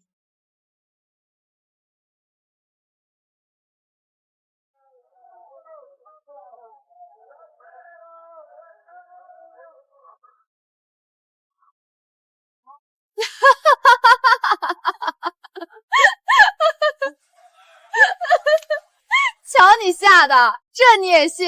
我就随口编个故事逗你而已。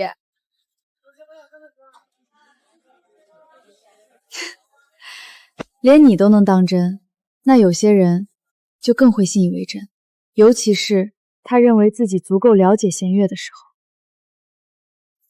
你是说贤臣？天要使人灭亡，必先令其疯狂。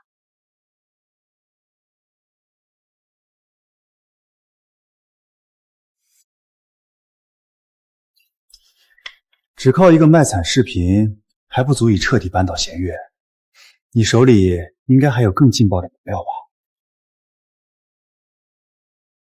当然有，李总放心，我姐那点破事儿，我一清二楚。哦，不如先拿出来让我看看，也好让我心里有底。李总别着急啊，好戏要留在最后登场才够精彩。老狐狸，真当我傻，把底牌全亮出来，等弦月倒了，我立马就会被你一脚踢开。贪得无厌的废物，等利用完你弄垮弦月，你趁早给我滚得越远越好。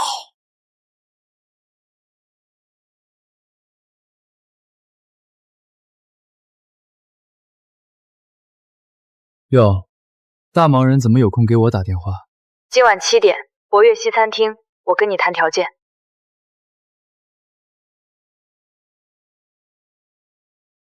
大鱼上钩了。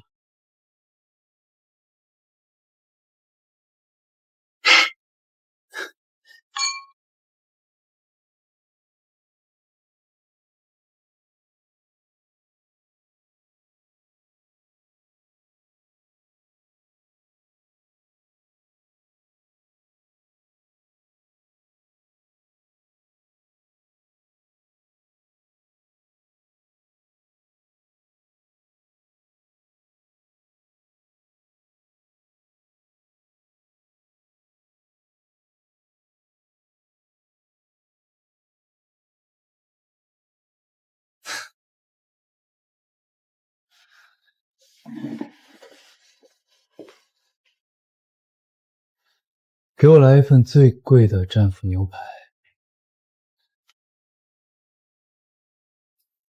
5成？你糊弄谁呢？你是天机的股东，办项目用得着你自己掏钱？最少8成，少1分都免谈。你根本不了解弦月，以他的创作能力和天际资源，新项目收益远比版权分成高得多。不了解他，我跟他一起生活20年，我会不了解他。真正不了解他的人是你。我亲姐弦月从小到大是个左撇子，而你呢？写字、拿麦、翻谱、用手机全是右手。你到底什么意思？什么意思？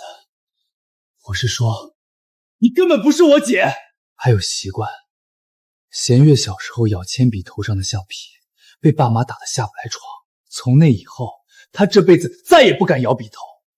可你呢？思考的时候，笔咬的比谁都熟练。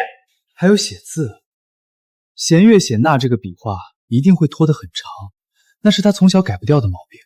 性格更不用说，我姐懦弱胆小，任打任骂，连跟人顶嘴都不敢。可你强势狠辣，智商在线，舞台上敢跟全世界叫板。你跟她没有一丝一毫是一样的。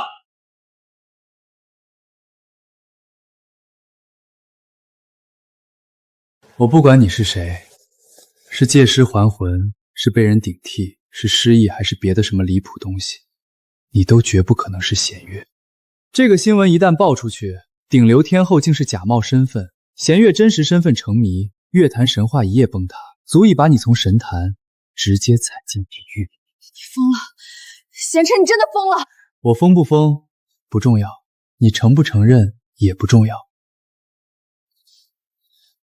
你上次给我写的那句坠的歌词，我已经送到笔记鉴定中心了。等鉴定结果一出来，笔记不对，惯用手不对，习惯不对，性格不对，所有真相都会大白于天下。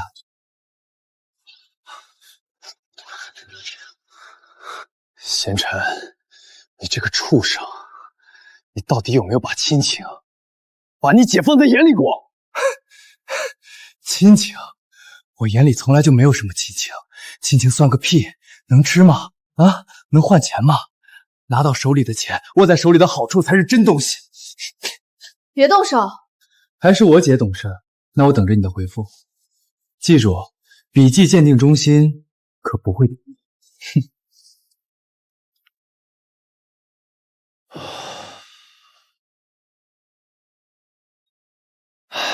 演戏可真难，以后我千万不能进军演艺圈，太折磨人了。你演技已经很不错了，刚才那一下，我都差点以为你是真的要动手打他。我可不是在演，听到他说那种话的时候，我是真的想动手。我是真想不通，世界上怎么会有这种狼心狗肺的东西？一样米养百样人，这种自私自利、狼心狗肺的人，在这个圈子里，在这个社会上，往往反而活得更滋润。那下一步怎么办？不急，眼下先等陆金城那边的调查结果，要解决就一次性解决干净。不仅要收拾贤琛，还要连瑞英的李总一起电根拔起。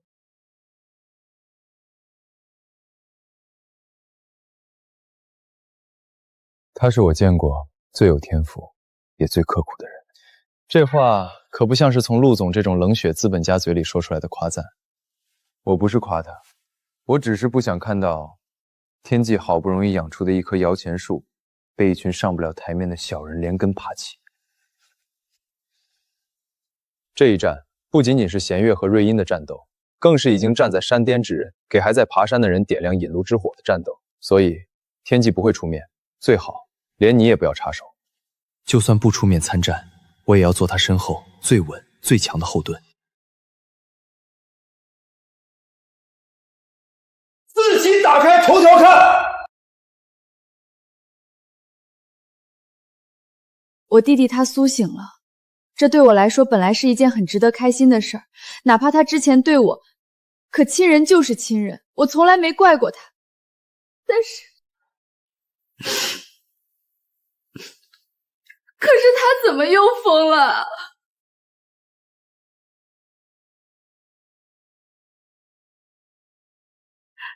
弦月这是直接把你打上疯子标签，加上你出事前对他的各种压榨，你之前那个卖惨视频现在发出去，只会让人觉得你是个疯子在乱咬，半点用都没有。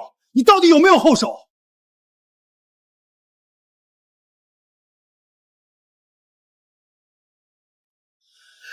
后手，我早就准备好了。现在的弦月根本就不是我亲姐。你胡说八道什么？你是不是真的被刺激疯了？第一，我姐天生左撇子，现在这个弦月惯用手却是右手。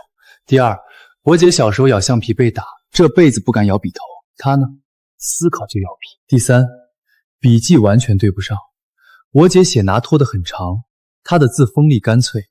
第四，性格天差地别，以前那个懦弱胆小，现在这个强势狠辣。第五，也是最重要的一点，我姐从小到大从来没有学过音乐，而她却是万众瞩目的乐坛新星。这听起来太离谱了。离谱，但这就是事实。你不用管真假，你只需要给我搭一个新闻发布会的台子，后天我就在瑞音大楼当众揭穿她的假身份。这一次我要让她直接从神坛摔进地狱。你可真是心大，网上因为你那条 vlog 已经炸翻天了，粉丝都在扒贤琛地址，要替你讨公道。我就是要先发制人，提前堵死他卖惨的路，逼他走向最后一步。对方那边有动静了。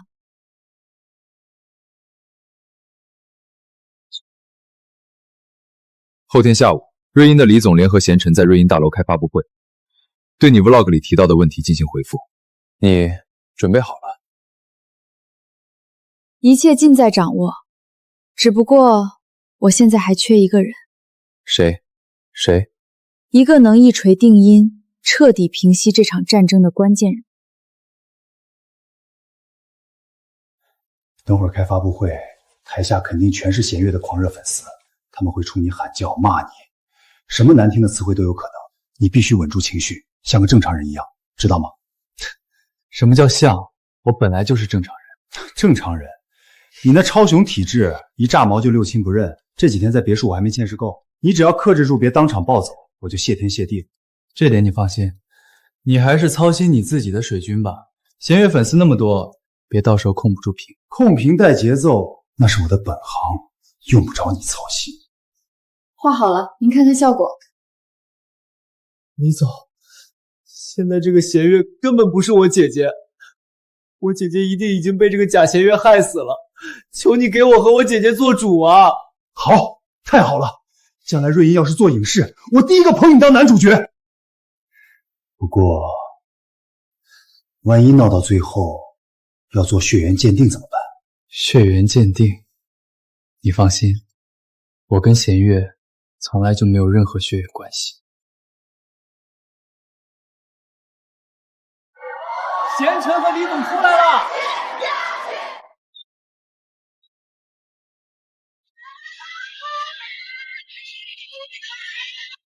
吸血绊脚石，你就是个蛀虫，垃圾，你根本不配做弦月的弟弟。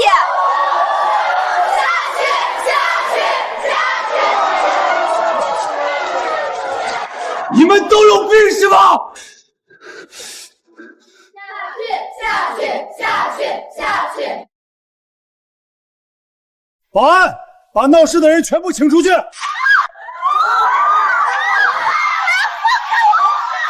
各位媒体朋友，今天这场发布会事关重大，请大家保持理性。若有不当行为影响公共场合，我们会依法依规妥善处理。李总，请问弦月小姐之前发 vlog 说贤臣先生精神状态不稳定，这件事是否属实？哈哈，年轻人嘛，情绪上来了，这个脾气冲一点很正常。这要是精神上有问题，那我年轻的时候可就能称得上是重度精神病患者。那贤臣先生之前长期在家欺负、压榨弦月小姐这件事，你怎么解释？以前的我确实是个混蛋，年少不懂事，根本不懂姐姐有多辛苦。直到车祸发生，爸妈走了，我在鬼门关走了一圈，才知道我以前错的有多离谱。只可惜，我的姐姐永远也听不到。为什么这么说？弦月小姐不是好好的吗？你要道歉，应该很容易才对。这就是我今天开这场发布会的原因。现在这个弦月，这个新晋的乐坛新贵，根本不是我姐姐，她是别人假冒的。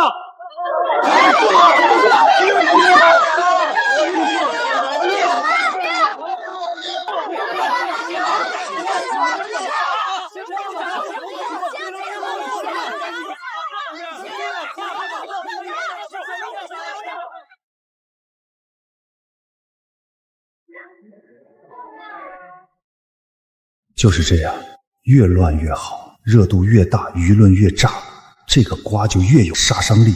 弦月，当初答应了我的要求，你起码能够在人前光鲜亮丽的活着，造成如今这个局面，都是你逼我的。各位，请冷静一下。我知道大家有很多疑问，很多猜测，甚至会再次怀疑贤臣的精神状态。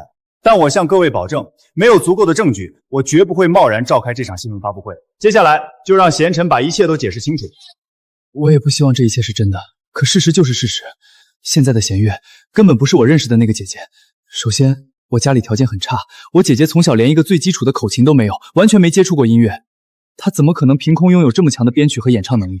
天赋异禀的人不在少数，从未接触过却一学就会，这种事在各个行业领域内都有出现过。这并不能证明弦月就不是你姐姐。没错，我相信天才的存在，但是一个人再怎么天才，也不可能连自己从小的习惯都彻底改变。我姐姐小时候因为咬铅笔头上的橡皮被父母狠狠教训过，从那以后10几年，她再也没有咬过笔头。可是现在的弦月思考的时候总会情不自禁地摇笔头。长期处于高压环境，旧习惯复萌很正常。说不定弦月进入娱乐圈压力太大，才重新拾起了摇笔头的习惯。习惯能改，惯用手也能改吗？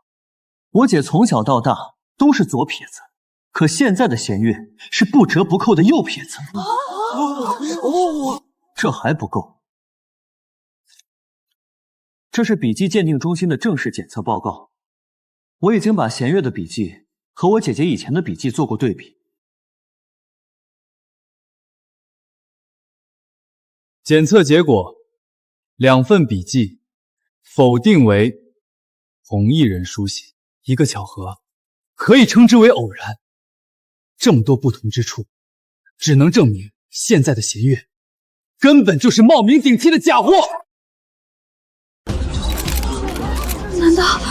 难道弦月真的是假的吗？你不是一向孤高吗？不是桀骜不驯吗？看你怎么收场！等你彻底身败名裂，我就要把你踩在脚底，让你一辈子做我瑞音最底层的创作者，榨干你所有的音乐天赋。等弦月彻底失势，我一定要趁机敲诈他一大笔钱。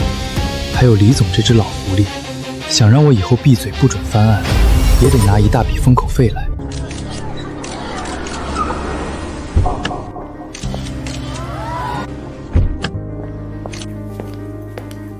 弦月来了，是弦月来了！终于等到你们走出这一步棋，不枉费我谋划这么久。贤臣，别闹了。之前你的康复师就跟我说过，你的状态一直不稳定，我一直很担心你。听话，安心接受治疗，好吗？你别装了，你根本不是我姐姐，你以为你还能骗得了所有人吗？弦月，你为了掩盖真相，不惜故意散布消息，诬陷贤臣是精神病患者，你用心何其歹毒！你这种人根本不配留在音乐圈，简直是给音乐圈抹黑！你玷污了音乐这门伟大的艺术。弦月小姐，弦月小姐，你的音乐到底是跟谁学的？你是不是真的有他们说的小习惯？到底是因为最近的压力太大，还是其中真的有什么我们不知道的情况？要不你现场写几个字，给我们看看你到底是不是右手写字？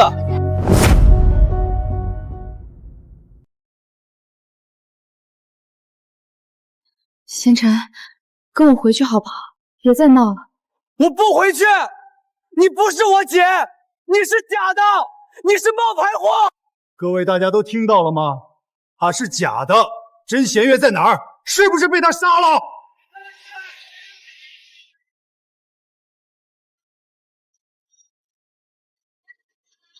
好险啊！幸亏你提前布了这步棋，换成是我，今天绝对撑不住。好，都说家丑不可外扬，但事已至此，我也不得不表明态度。既然你们非要一个答案，那我就把最疼的伤疤再撕一次给你们看。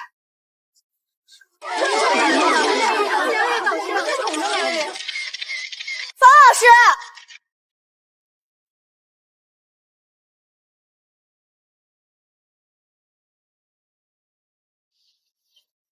贤臣，你还记得他是谁吗？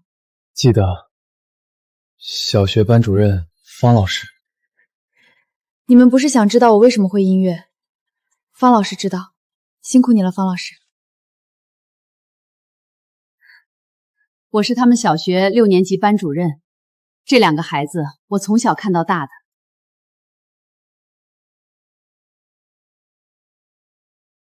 弦月这孩子命苦啊！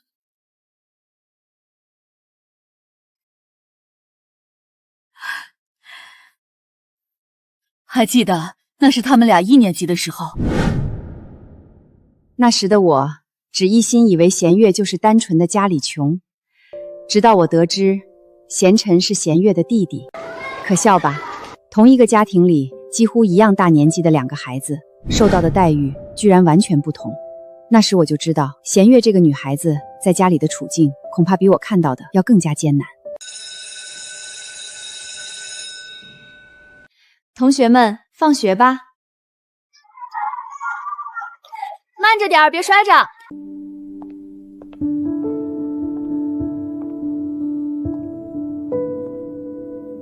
弦月，你怎么不回家啊？老师，我回家要帮爸妈妈干活，没时间写作业。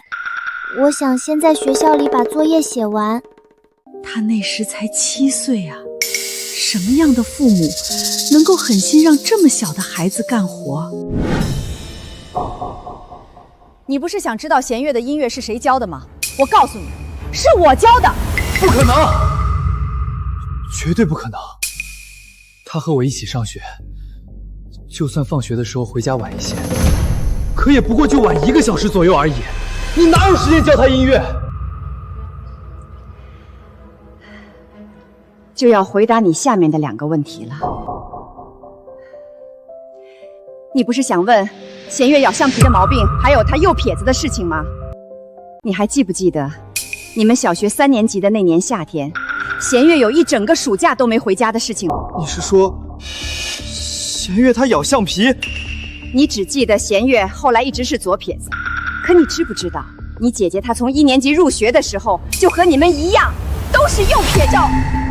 一个9岁的小女孩，就因为思考的时候喜欢咬橡皮，就被狠心的父母活活把手臂打骨折。她甚至都不敢跟别人说。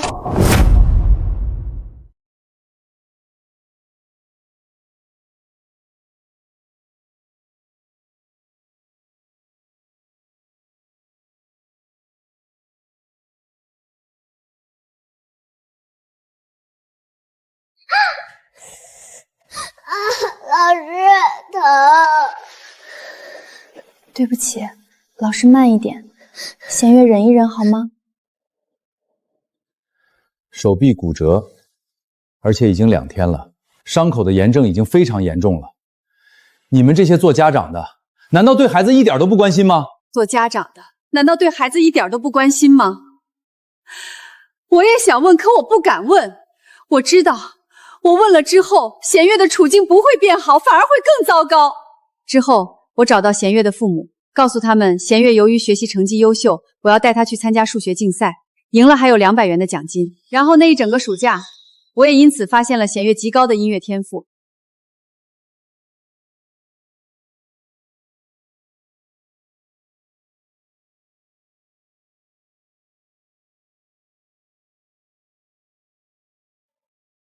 之后，弦月虽然右手的伤好了，可是左手写字的习惯却也已经养成了。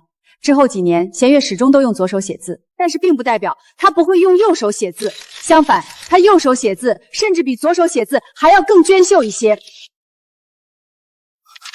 不可能！那这检测报告，拉长笔记是左手写字的习惯，换了手，字迹自然不一样。这还用过多解释吗？你要想看，我现在就可以用左手写出那样的字。不可能，绝对不可能！李总，你相信我，她不是我姐，她一定是假冒的。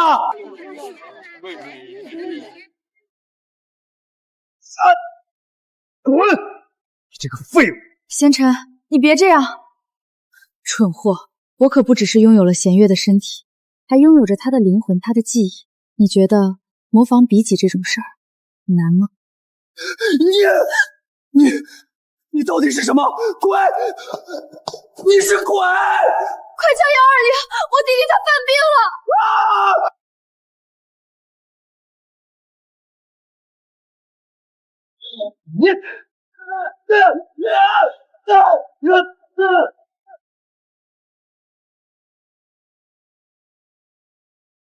李宏伟是吧？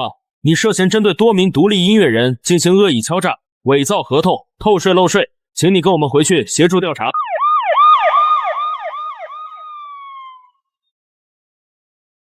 你又欠了我一个人情，这次挖出这么多料，我可是花费了不小的力气。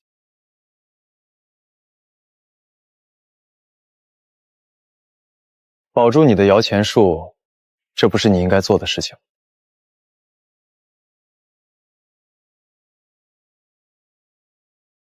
陆总，弦月姐，国内最具权威的华音金曲奖刚刚公布了今年的入围名单，弦月姐获得了年度最佳女歌手和年度最佳专辑2项最高提名。入围了是好事儿，你慌什么？华音奖是国内含金量最高的奖，拿下了就能彻底封后。可是内部消息走漏了，本届有音乐老将张青颂参加，他私下收买了几名评委暗箱操作，大奖已经内定给了他。弦月姐的提名只是他们拿来炒作热度，给张青颂陪跑的电友。张青颂这个倚老卖老的东西，居然敢脏了华音奖的招牌！我马上发声明，我们退赛，不给他当这个垫脚石。退赛？不，既然张前辈这么喜欢这块奖杯，我就去现场亲自看着他走上领奖台，爬得越高，摔下来的时候才越难看。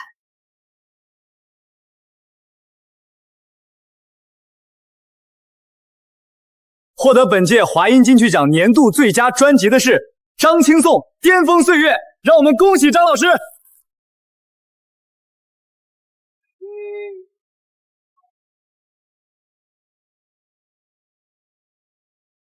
谢谢华音奖的认可。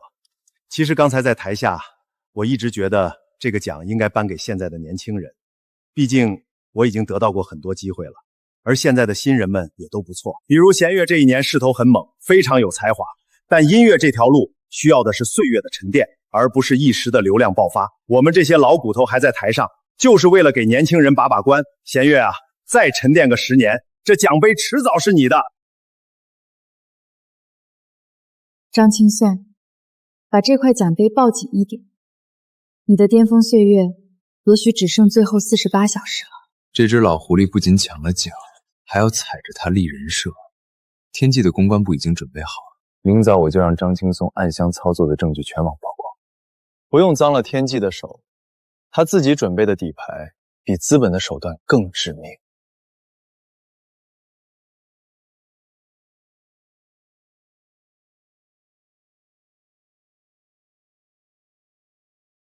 48小时倒计时开始。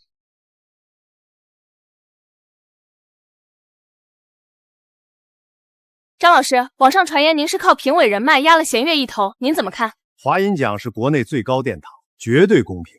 他如果在国内多沉淀个10年8年，也许能摸到我今天这个高度的边缘吧。年轻人不能太浮躁。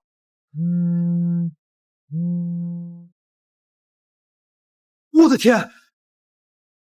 大惊小怪什么？快，马上切美国洛杉矶的直播信号！格莱美刚刚公布了本届获奖名单。格莱美最佳新人奖颁给弦乐。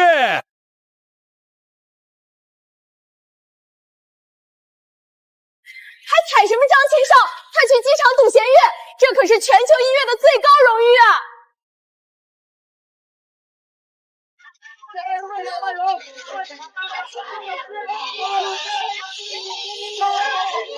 乐，对于张青颂说您需要再沉淀10年才能摸到他的边缘，你有什么想回应的吗？我不需要摸他的边界，因为音乐没有国界，更没有边界。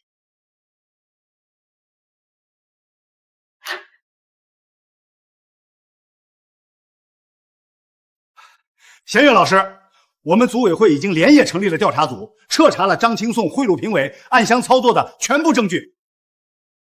华音奖是国内乐坛最纯粹的殿堂，绝不允许这种毒瘤玷污。我们已经永久开除张青颂的评委资格，并剥夺了他偷走的奖项。弦乐老师，不仅是格莱美，国内的最高荣誉也理应属于真正的实力派。组委会决定重新为您补办颁奖仪式，请您务必接受属于您的年度最佳女歌手奖杯。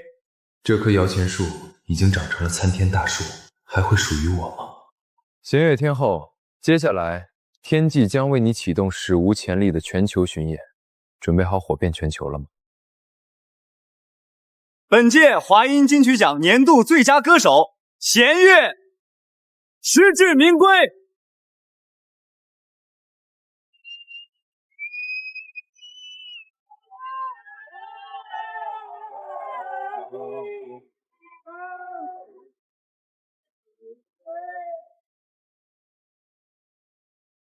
这个奖杯曾被人用肮脏的手段窃取，但它最后还是回到了我手里。属于你的终究是你的，努力会说谎，但努力不会白费。感谢华音奖，感谢各位评委和观众，在音乐的道路上，我会不忘初心，继续前行。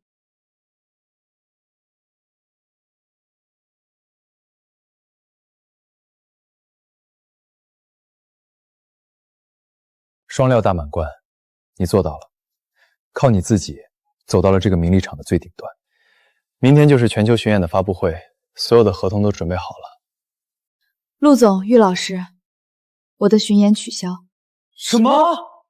你知不知道你这一开口就是几个亿的流水？为什么要取消？因为在这个名利场的最高处，我已经看到了我想看的风景，也拿回了属于我的东西。一直站在聚光灯下，会看不清角落里的阴影。接下来，我要减少前台的曝光，转入幕后。我要潜心创作，并且发掘热爱音乐的好苗子，去当一个为曾经的我打伞的人。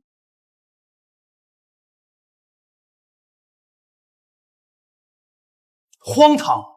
全球体育场巡演的赞助商都已经排队到明年了，这个时候你宣布重心转户后，几十个亿的流水，说不要就不要了？草根就是草根，眼皮子太浅，放着天后的红利不吃，去搞什么闭关写歌，真以为拿了格莱美就能当资本家了？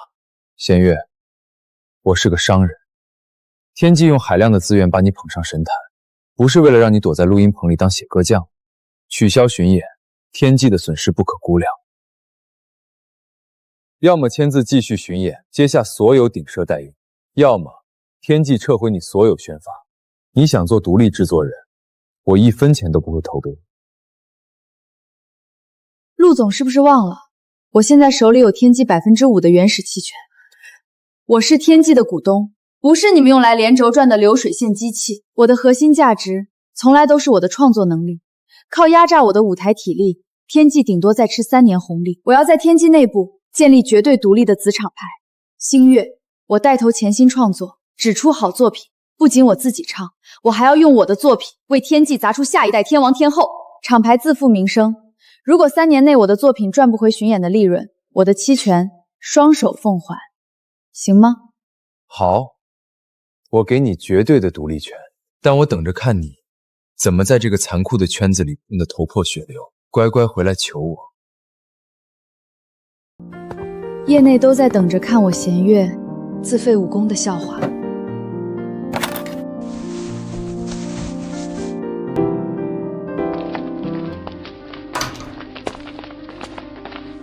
堂堂双料天后在这里搬合成器，要是被狗仔拍到，明天的热搜就是弦月落魄。玉老师怎么来了？业内都在笑我疯了，放着聚光灯不要，偏要回来跟冷冰冰的机器打交道。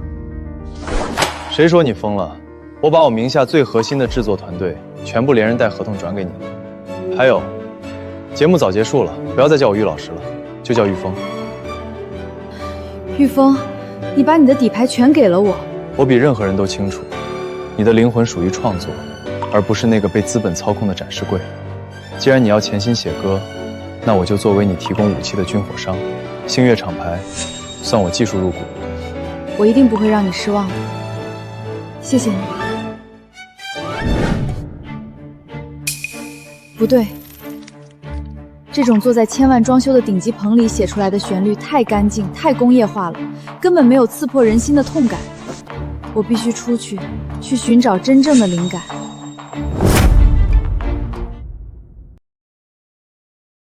真正的痛楚和渴望，是高档写字楼里的空调风吹不出来的。音乐的灵感，藏在粗糙的泥土里。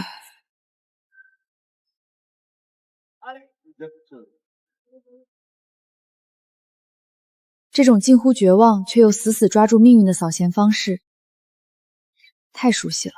我看着你哭哭哭哭哭哭到微笑。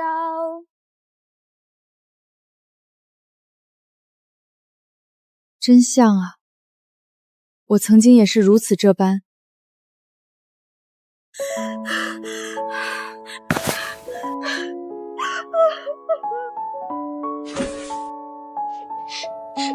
刚才那个 B 段的过渡，试着降半个调，从1小调直接切入，会更有撕裂感。哇，真的神了，绝了绝了！姐姐，你也写歌吗？偶尔写，你的词写得很好，有天赋的。有天赋有什么用？我去那些公司投 demo， 他们嫌我长得土，说我没包装价值，直接把我的心血扔进了垃圾桶。如果你哪怕踩着玻璃碴也还想继续把歌写下去、唱出来，明天上午10点打这个电话。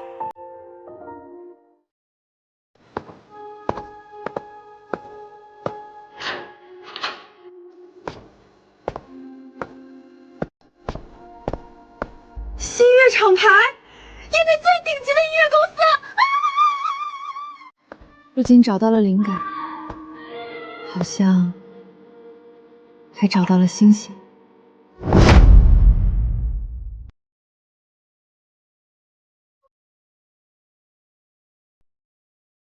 您好，请问是小叶小姐吗？请您先把资料交给我，再稍等一下。好的。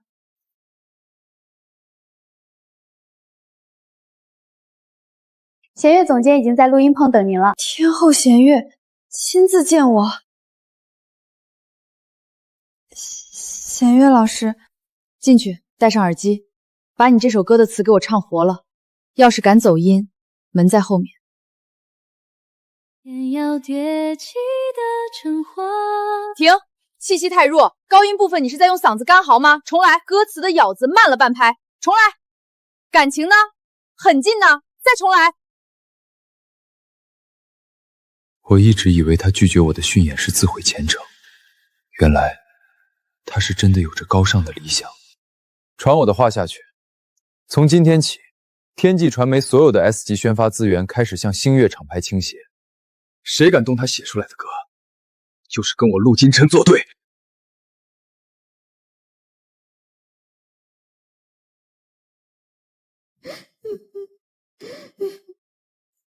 高音全在抖，感情像一张白纸。你如果只会模仿别人唱歌的技巧，永远只是一件工业次品。重来。弦乐老师，我做不到。我就是一个城中村弹破吉他的普通人，我根本唱不出您要的那种天后的气场。小叶，天后的气场不是装出来的高贵，而是你在烂泥里被踩了无数脚，依然敢指着老天爷骂脏话的骨气。昨晚我听过你的歌，你并不普通，相信自己，放开自己，把你的自卑、你的愤怒、你被人扔掉 DM 时的屈辱全做进这首歌里。昨晚的姐姐就是您，告诉我，你还要不要唱？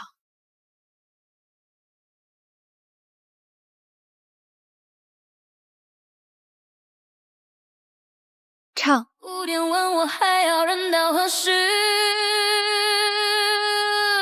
撕开这层爱。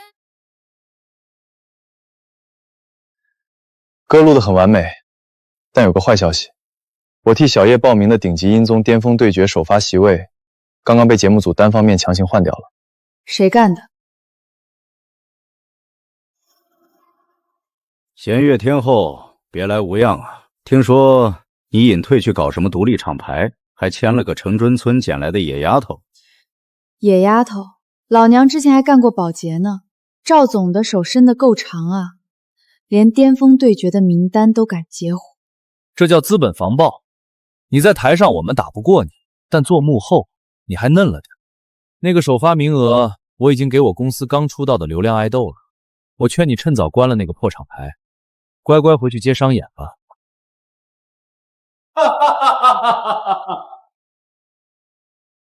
弦乐老师，对不起，是我连累了厂牌，让你被针对。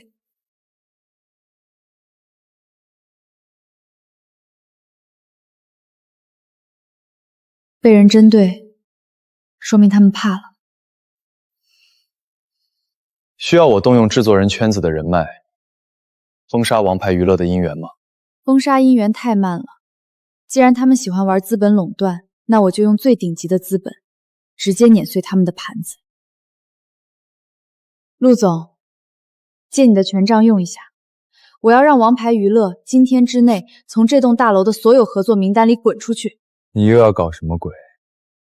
自从签了你，我这生活越来越精彩了。谢，弦月，你是天际的股东，整个集团的资源本来就有你的一份。至于对赌协议，不用了，都赌多少次了？你是赌徒，我可不是。通知公关部和法务部，天际传媒名下所有的 S 级影视 OST 综艺冠名全面对王牌娱乐无限期封杀。陆总这么大手笔，不怕股东大会找你麻烦？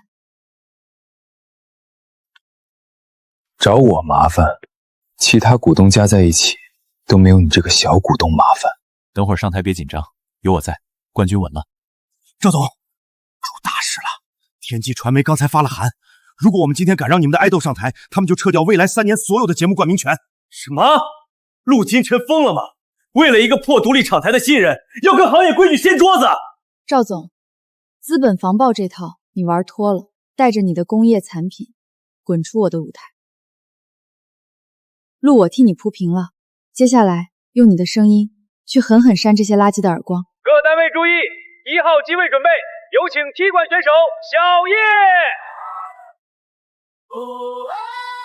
这谁啊？穿成这样也敢来？那个是御风评委吗？以前怎么有点东西啊？你们要的完美是塑料的心。这气息，这词曲的张力，这简直是个怪物新人！太震撼了！请问这首如此成熟、极具王者气势的原创神曲，是哪位业内顶级大师为你量身打造的？这首歌叫《野火》，来自星月独立厂牌，总制作人弦月。天后弦月带出的第一个徒弟，有弦月不屈的疯批灵魂，星月厂牌杀疯了！曾经的赵星，你看到了吗？那个在烂泥里死磕的你，终于在这个世界上种下了一片生生不息的星光。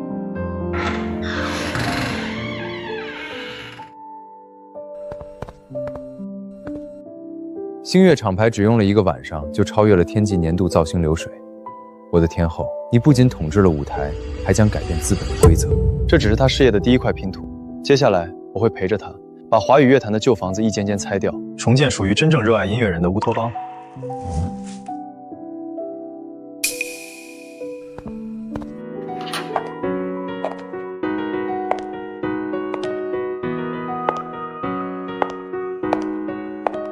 这个世界永远不缺冷眼与泥沼，但只要心中火种不灭，每一个在黑夜中独行的女孩